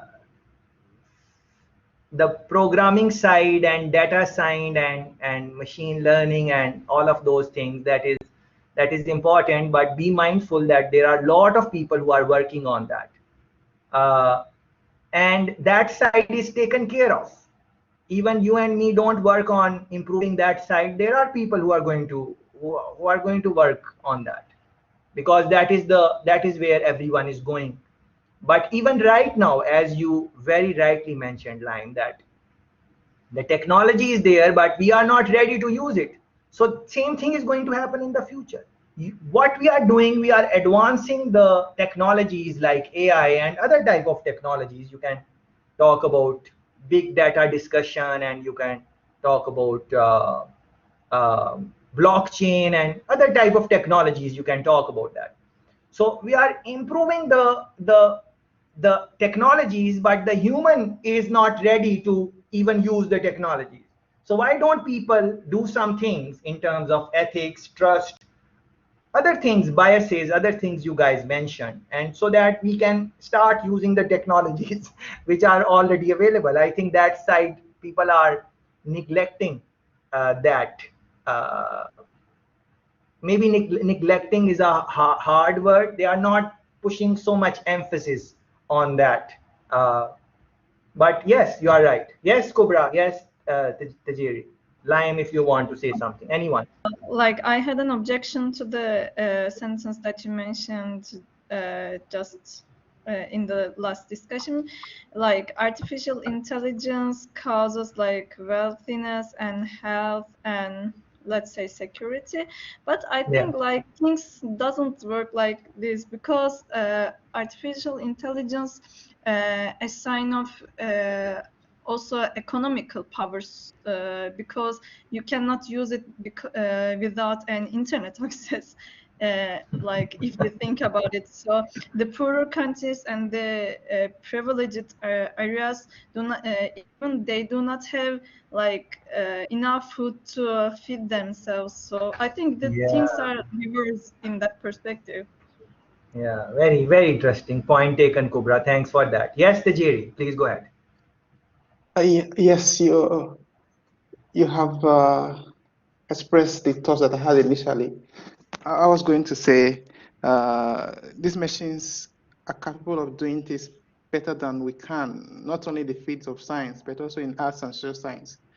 And it concerns me really that, and it's going to be very unfortunate that we would deliberately prevent them from doing all that they can do, because as the so-called landlords of the earth, we fear there will be nothing left for us to do afterwards. Yeah, and same sentiments. I think Lime was also encouraging us to think on those lines, that what is happening on that. So that is why I was saying a while ago that for all of us, by the end of day 5, even from tonight, we really need to take this thing in our hands in terms of our careers, at least. That what are we trying to do with our careers? Where, just like Tajiri is expressing, that what are we going to do as human beings? How we should prepare for the future and be more useful in the world, where a lot of things which these technologies are maybe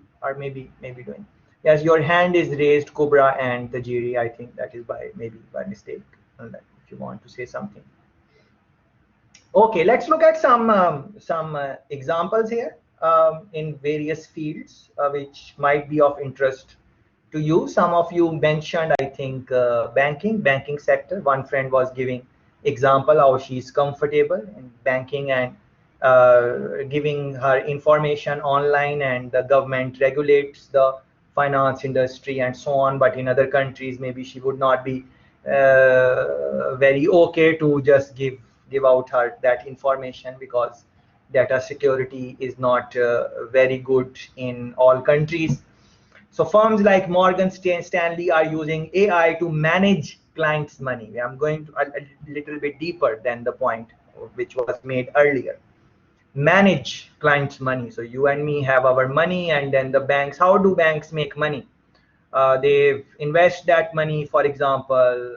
They use that money in different portfolios, and then from there they generate money, and then they also keep some amount of money in the reserve. So if people go to withdraw, they have enough money to, and that type of, you would know it from your econ related class and so on. So and this is people do like qualification, like people become CFAs, chartered financial analyst, and those type of learnings they have to gain to manage portfolio, client investment, and so on.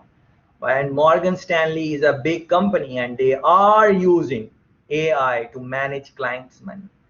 Right? So how that is going to work? Look at the data points from the past, stock market reports from across the world, how the stocks have performed over the years, what is happening in the world right now, economic market, the conditions, what is the political situation in the country. AI is reading articles on that. Which areas are good to invest? AI is reading those articles, because it can read. It is writing reports on how to manage the the client money, because AI can write. And all of those things which we try to kind of touch on in last 2 hours. Now think about this. Even it's a sophisticated job to become a finance related banker. It is a highly paid job. Financial bankers are paid very, investment bankers, they are paid very high. So yeah, companies are using this type of technology. The amazing way is how MasterCard uses AI to stop fraud and reduce false declines. Yeah. So, and you have to do the searches on these. I'm not saying it again and again, because I think for everything you should be doing. For example, our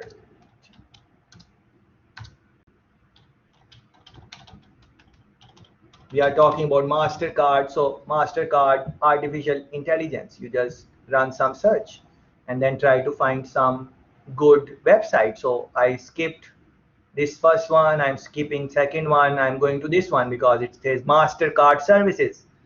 I'm saying, they are. Even this one is better. Newsroom MasterCard. It's a press release. What press release is saying? Let's click that. MasterCard. What is that? Read this. Read this. See, I just accepted the cookies. So what that means? When I accept cookies, what happens? Learn about that. So I'm allowing the algorithm to look at how I'm using, what searches I'm doing, what I'm doing. Yeah. So now, where is that data going? That data is going somewhere. Yeah. Anyways, MasterCard launches AI-powered solution to protect the digital ecosystem. And in different countries, it would be different. This is related with UAE, United Arab Emirates, Look at this. The world today faces a 5.2 trillion cyber breach problem, cyber crimes, how they are dealing with that. This way, you, in a very short period of time, you can learn a couple of things on that. AI to become a disruptive force in UK financial service sector. Yeah. Very interesting. They are giving some numbers, blockchains, Internet of Things. You should read on these type of things. Bankers say AI will separate winners and losers. And then just a while ago, with the same type of statement, Kubra came on and she raised her reservations, and maybe she did not agree fully what I was trying to say, and that is perfectly fine. And that is the beauty of why are we meeting. We are meeting here to say how we feel about the topic, not how I feel about the topic or you. Collectively, different people come in, they give their point of view. Some of you will agree with what I am saying, that is fine. Some of you will disagree with what I am saying, that is also fine. Nothing is wrong in disagreeing with that. And then over a period of time, you will make your own decisions on this, like how do you view and how do you want to get ready for that type of future. That's very personal type of choice. But then if you want to go in finance industry, you want to become a banker, investment banker, now you know that the companies like Morgan Stanley are using AI to see how they should invest their money. What should you do to prepare a career in investment banking? We spoke about empathy. We said that AI can understand human emotions. We said that AI can see if a customer is giving a fake smile or is it a real smile. We said that it can detect fraud detection by looking at a picture. It can tell that this is a high risk renter, or it can even dispose of the personal choices a candidate is making of being a gay or lesbian or something like that. So in that type of what should be the curriculum? What should be the course content? How a university should prepare you for a career in banking and finance? Now you can replace banking and finance with your choice of career. Architect, you want to become a architect, that is fine. Whatever you want to become. So are universities preparing you for that career in the scheme of things, the way things are happening, based on what we have looked at in last 2.5 hours? I would say no, they are not. So who is going to prepare? Yeah. No one is going to prepare you. That is how it is. You are going to prepare yourself. That is how it is. It is just like, for example, I am sensitizing some ideas with you now after the session at 9 p.m. What are you thinking before you sleep? Where is your thought pattern? What is happening with you? You can take either direction. Either direction can be taken. One direction is that you can see that you can say a strong direction, like our friend Tejeri was taking, that it's a matter of time if data is going to this and whatever. So you need to do something on that. Yeah. So it is one direction is that. Another direction is that nothing will happen.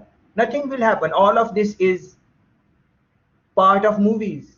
We will just continue the way we were doing. But maybe you need to come in the middle ground. Well, some areas something might happen, in other areas maybe not too much AI, but still I need to prepare, or I need to prepare other people, something like that. I think that is what we would want to think about. Customer services we are talking about. Yes, Kubra, very good. Yeah. AI used in healthcare, you guys have mentioned that already. AI in healthcare market worth 45 billion by 26. And some of you maybe, have some internship experience with, because I think Iqlal was talking about health. I think maybe she has some work experience with that type of market. So the global AI in healthcare market is expected to grow from 4.6 billion in 2020 to 45 billion in 2026. So in 2020, it is 5 billion. As we speak, it is 5 billion, roughly speaking. But in next 6 years, the trend is 45 billion. So major changes are going to happen in coming years. So these are some, and then you have to think about the comment which our friend made, like Lime and Tajeri, the comments they made, that the technology is there, government is, we could benefit from those technology, government is not maybe allowing that. And on the other hand, China is just putting in these things. They are just collecting data. They're collecting data on a big. So in the end, who is going to advance? What are the things European countries need to do, or you as European nationals, you need to do, so you can compete with other countries like China and US? And I would correct myself. It's not compete. It's not, that sentiment is maybe wrong. At least the way I'm thinking. Collaborate. How we would collaborate with those countries? I am coming from Jamaica. I'm collaborating with you guys. What is Jamaica? Jamaica is a developing country. Do we use AI in Jamaica? No, we don't.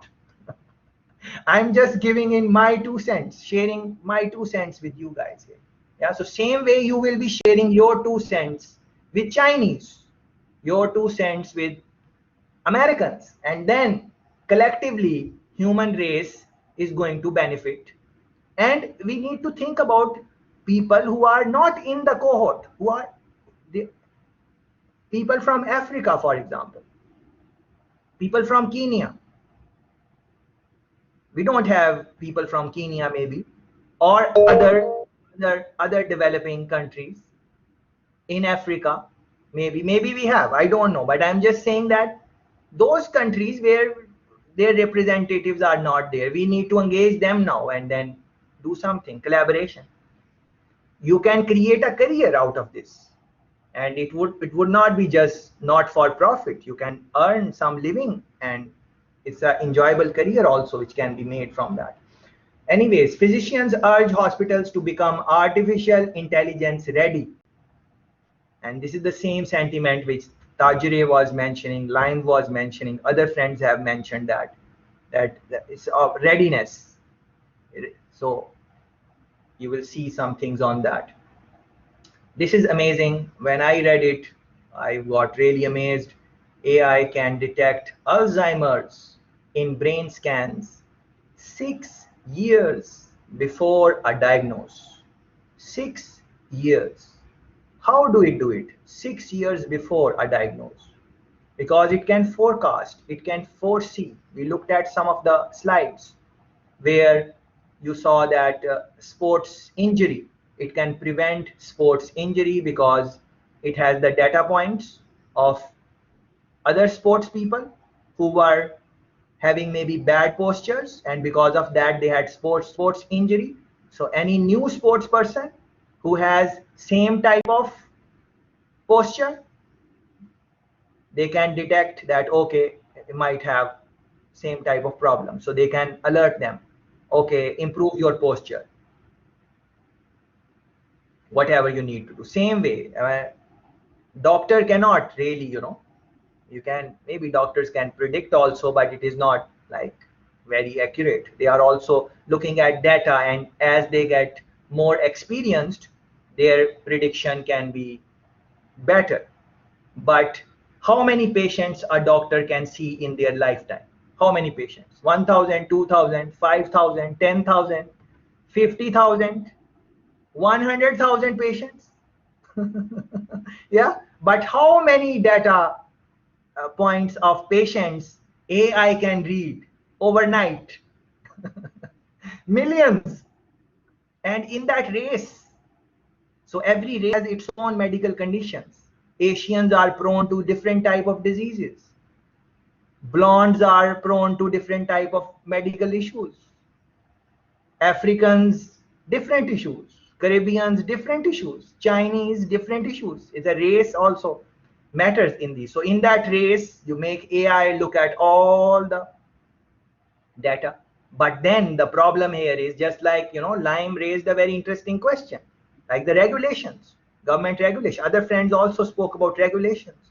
So the regulation will come in here and it will stop us, because regulation would say that you cannot share the medical information about Eleonora and Iqlal and Tashfeen and Jenny and Jimmy and Abel with the world, because it is their personal information. They need to consent or something like that.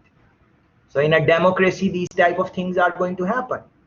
What would happen in China? China is going to go in the system and take the information and read it, because that is how they are going to operate. Because when the leader says something in China, then the people have to do it like that. It's not a democracy. They have to follow. People have to follow. There are advantages of this and there are disadvantages of this. Yeah. But in Europe, as our friend was saying, European Union, and you have to take everyone on board, and that takes time. By that time, and that is the reason China is advanced in AI. What is the reason? This is one of the reasons. This is one of the major reasons. The way they are. Look at the COVID situation also. It started from China, but in how much time they were able to contain it? Very quickly, relatively speaking. Why? Because they just put orders on the people and they had to obey. What happened in other countries? Other countries, people are not listening to their their leaders. Not listening. Why? Because it is democracy. And then these are politicians, and they cannot go very hard, especially in the early days. Now the world, now it is different. We are with the pandemic for more than a year. But think about when it started, how different countries were dealing with it, different politicians. Same is with the AI. AI wants to grow. AI says, let me do what I want to do. But then human beings are coming in and they are saying no. So think about this. But Elsa, this thing which you are seeing on screen, you need data set. Where that data set is going to come from? If people are going to say that they are not going to share their medical history, then how it is going to happen? And they are right. People don't want to share. Why they would want to share their history? What happened? Yeah. So as Fatma was mentioning some time ago, she just spoke for few seconds, but it was a good point. Data is going to go back to the data. So any career even in data cleaning or something like that, I think that would be very interesting. AI identifies prostate cancer with near perfect accuracy. Near perfect. Yeah? Read on these things. AI system spots lung cancer before radiologists. Before. Yeah. Very interesting research. They also publish papers on this, but you will have to run some searches and find it. And you don't have to read on everything also. Yeah, please be mindful of that. I'm just sensitizing. Today was just to sensitize you with different areas. You read on the topics of interest to you. Maybe you are interested in healthcare, then you study on that. Maybe you are interested in something which we did not speak about. For example, law. You want to become a lawyer. Yeah, we did not say anything about law yet. So you study that. You don't have to know about other things. It is good to know, but you don't have to know that much. You need to become expert in your area at least. AI can yield more accurate breast cancer diagnosis. I think I have made the point. Take a look at how artificial intelligence can improve your pet's health.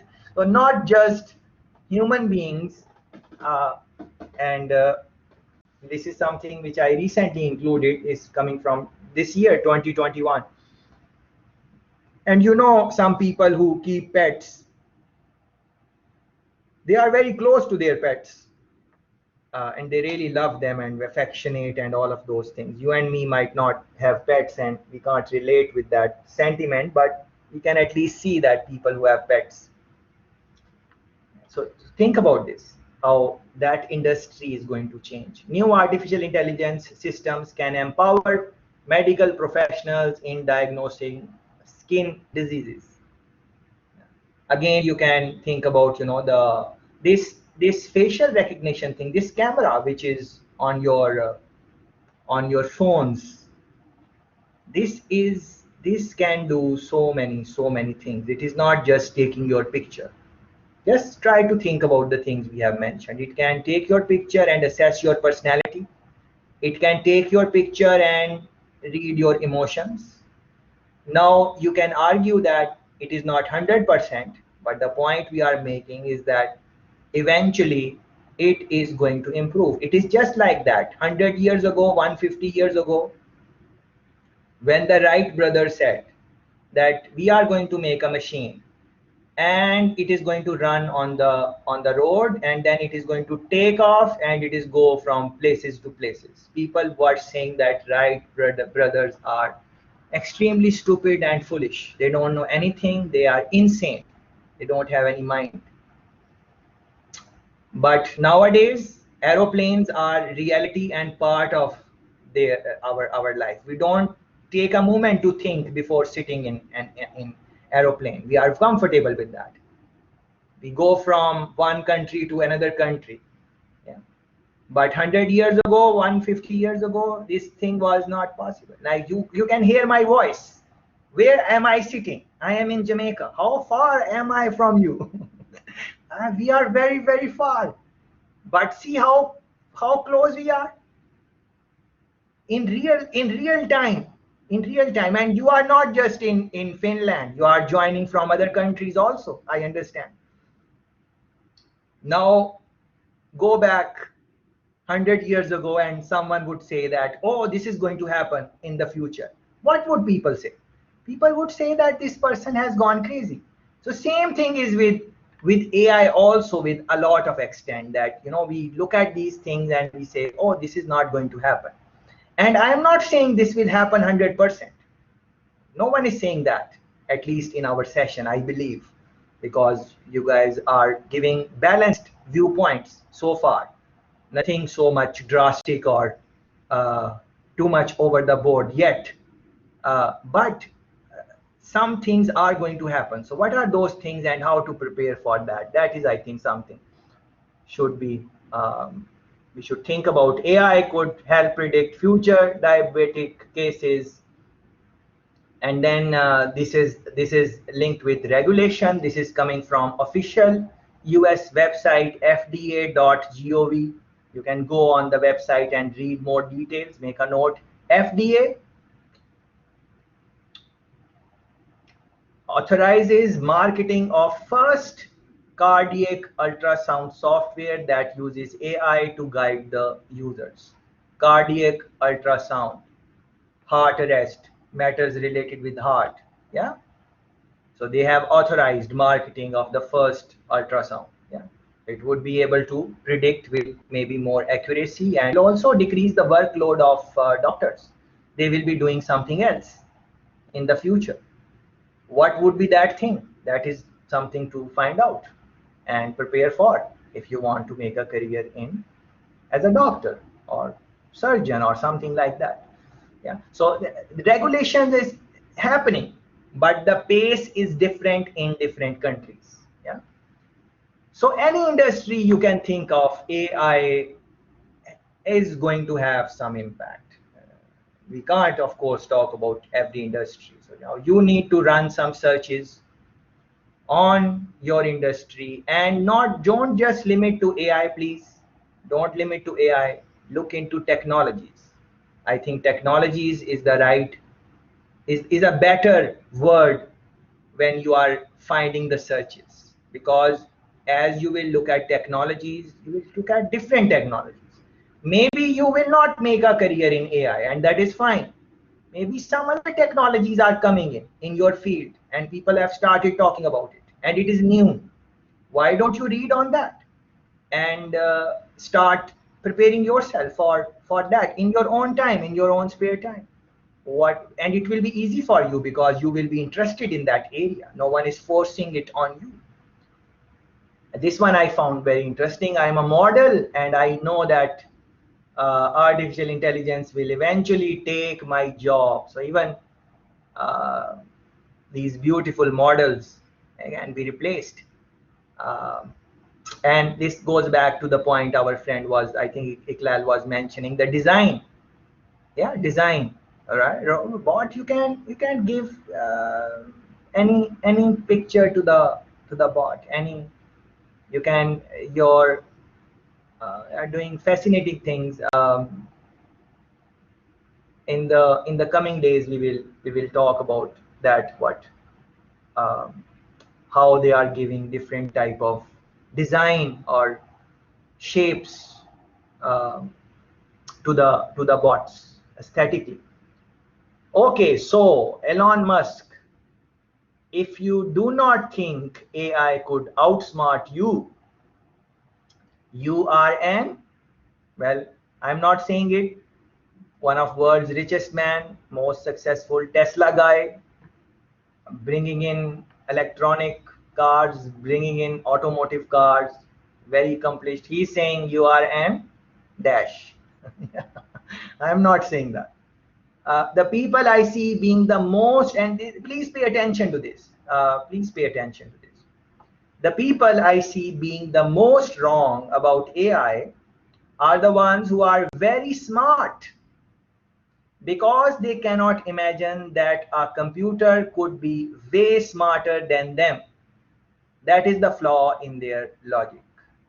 People who are exceptionally smart, very bright, they can do the things. And right now, AI cannot do those things.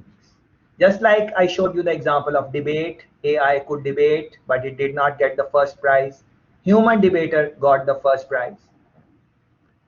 Someone who is very smart in the field, he's of course going to say that, no man, I can do the things I can do.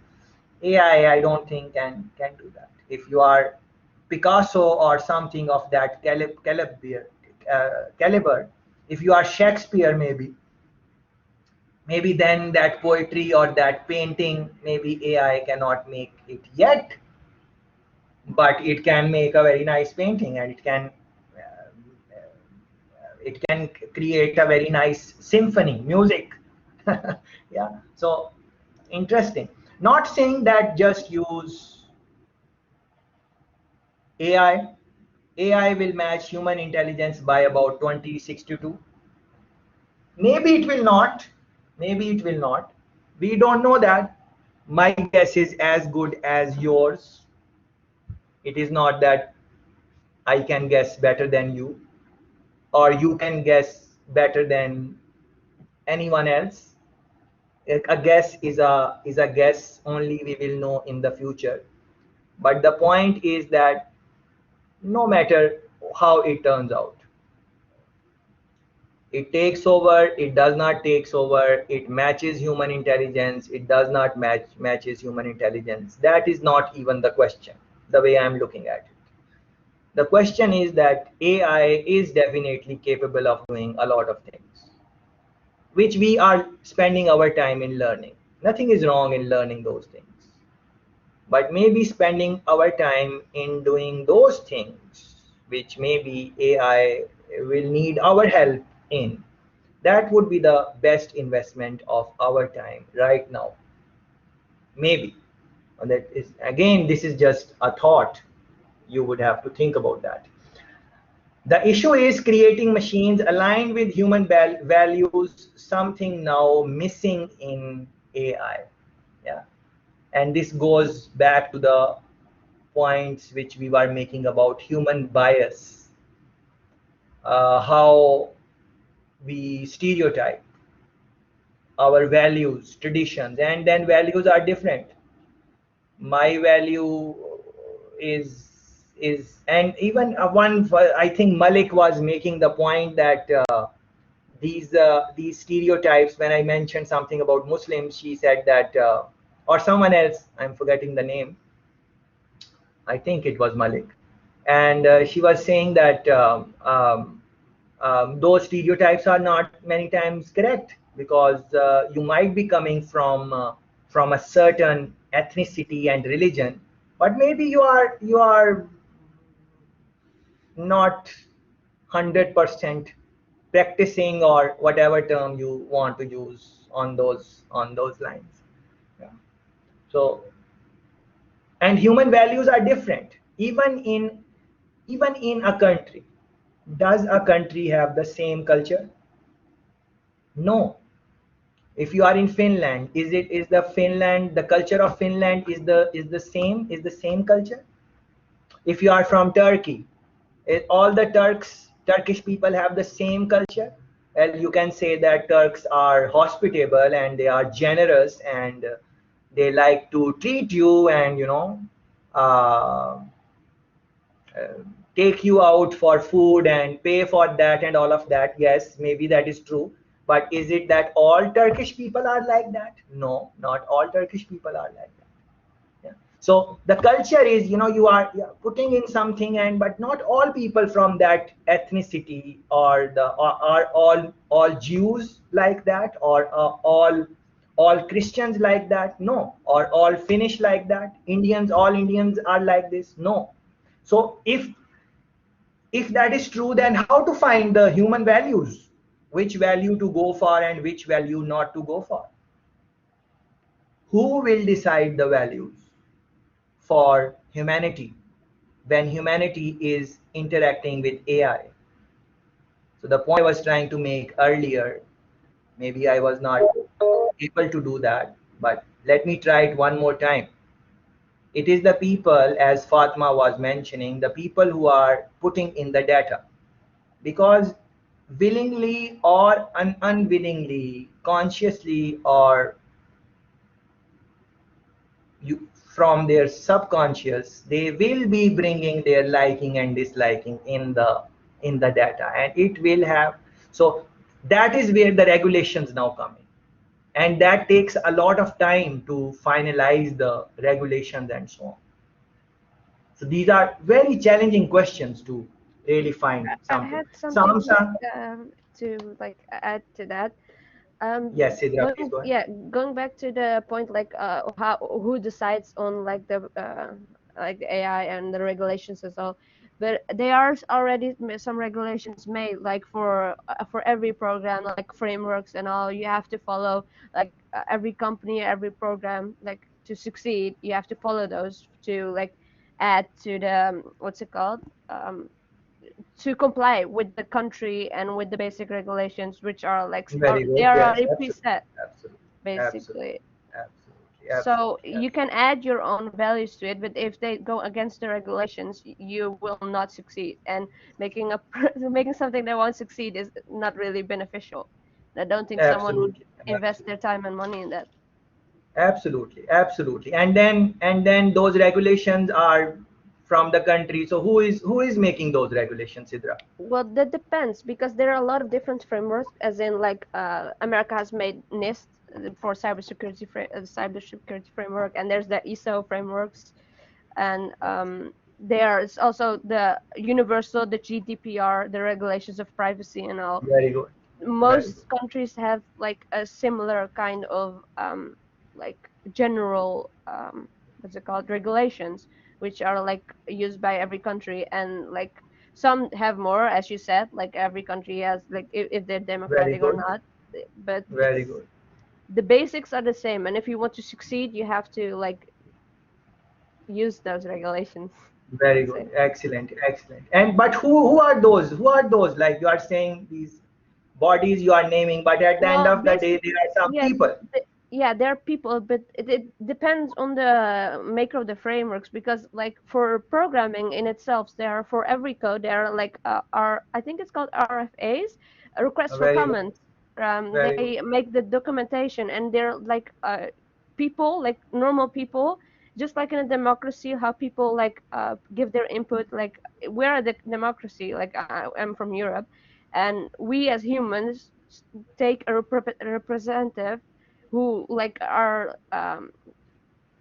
who like takes our voice, basically. So we Very are good. the ones who make the regulations in some form. It just Yes. is how, yeah, who the majority Beautiful. follows. Beautiful. Beautiful. Good points. Absolutely. Everything you said is absolutely correct. And so, but this is human beings. Human beings are making.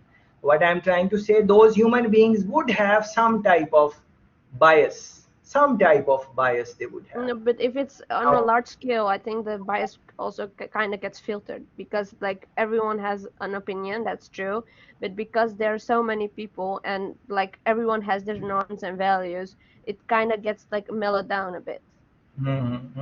okay, all And right. I take point. Okay, if you are saying that people would not have bias, I would take that point. I'm just no, I'm thinking not that saying maybe that. people. They do have a Okay. bias, but it's Okay. not as present, let's say.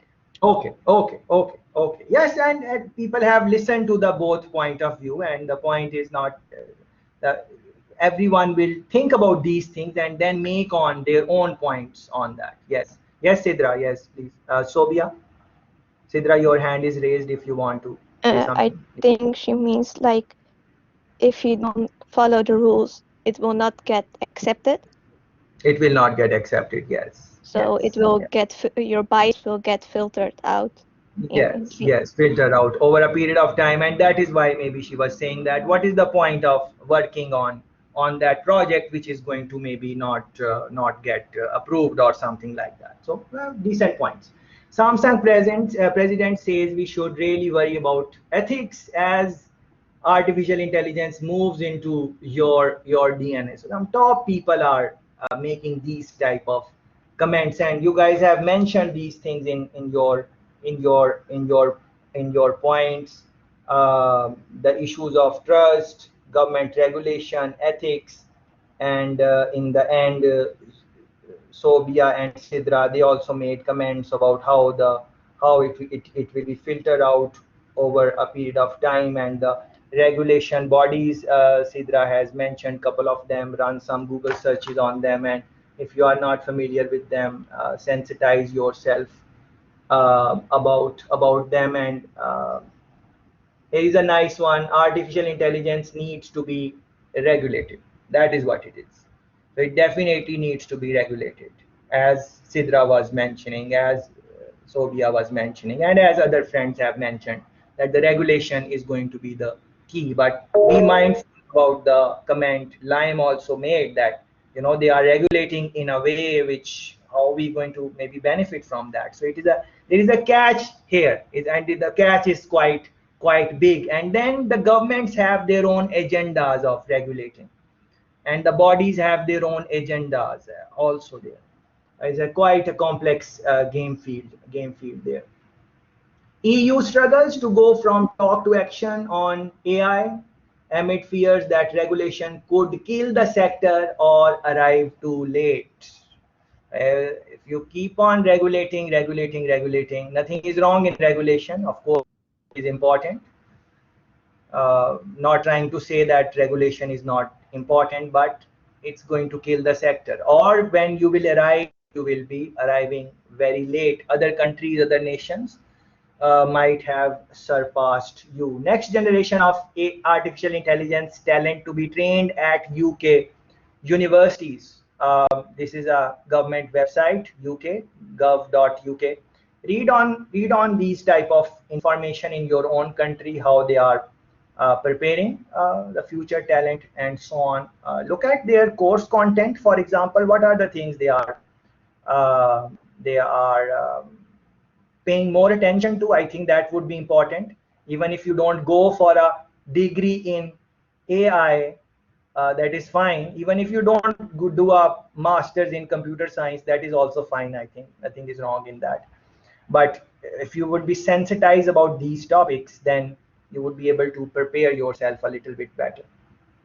Royal Dutch Shell reskills workers in AI as part of huge energy transition. So it is about unlearning, uh, then learning, and then relearning. That is the lifelong learning path which you would want to take. So you would have to unlearn your uh, trust issue, not in terms of nations, in terms of development in AI, unlearn uh, the misconceptions, maybe, as some friends mentioned, that we are, these things are, I think Sobia was mentioning earlier, that these things are there from many years, but we are maybe not aware. Other friends were also making the same type of comments. So I think that is important. So the reskilling is important. I like this one. You should go on this website, OpenAI, Microsoft and OpenAI.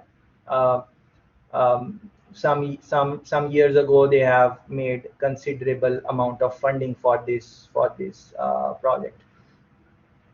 As I'm trying to close, and after that, I will take your point of view on what any points you want to make or something, and but let me just close before that. So it's the ultimate point want to make is, don't fear AI. All these things, not about fear or getting nervous or, oh, it is going to take over. That is not the sentiment, which at least I don't have that sentiment.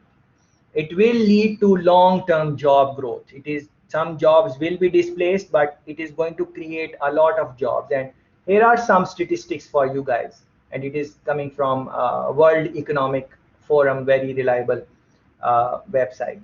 uh, and after this, we'll take your point of view, and we'll start with Iqlal, I think. So the new job market, by 2025, 97 million new jobs are going to come. 97 million new jobs are being created, and the jobs which are going to go out or maybe are decreasing in number, well, they will be done, but they will be done by using technologies, is 85 million. So it clearly shows us that more jobs will be created. It is just that they will be in different areas. So for example, you are looking at data analytics, you are looking at AI, you are looking at, again, big data, you are looking at digital transformation, regulations, those type of things, you are looking at security, these type of things you are looking at.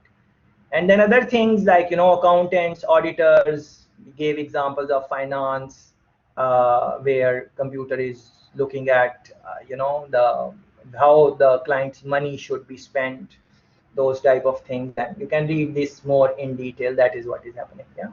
So please think about these things. Any comments you guys want to make, that would be nice. Your overall perception about this, and then don't leave yet. I want to make a couple of more comments. Yes, Iqlal, please go ahead. I have a question, but first of all, maybe I can make it part of the session. So I really like the interactive part, that we can also mention our comments here.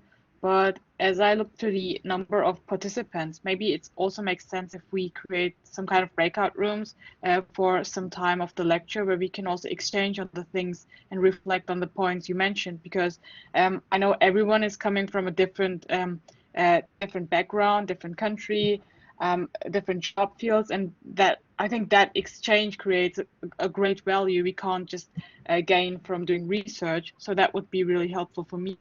And the question I've got is, you've sent quite a long email before the beginning of the lecture, but I didn't know if I get it right. Like, we should send you an email after each lecture telling you what we learned, or yeah, and how long should we write? Is it just that you can understand what we take from the lecture and what excites us yes, briefly, or like in a detailed way?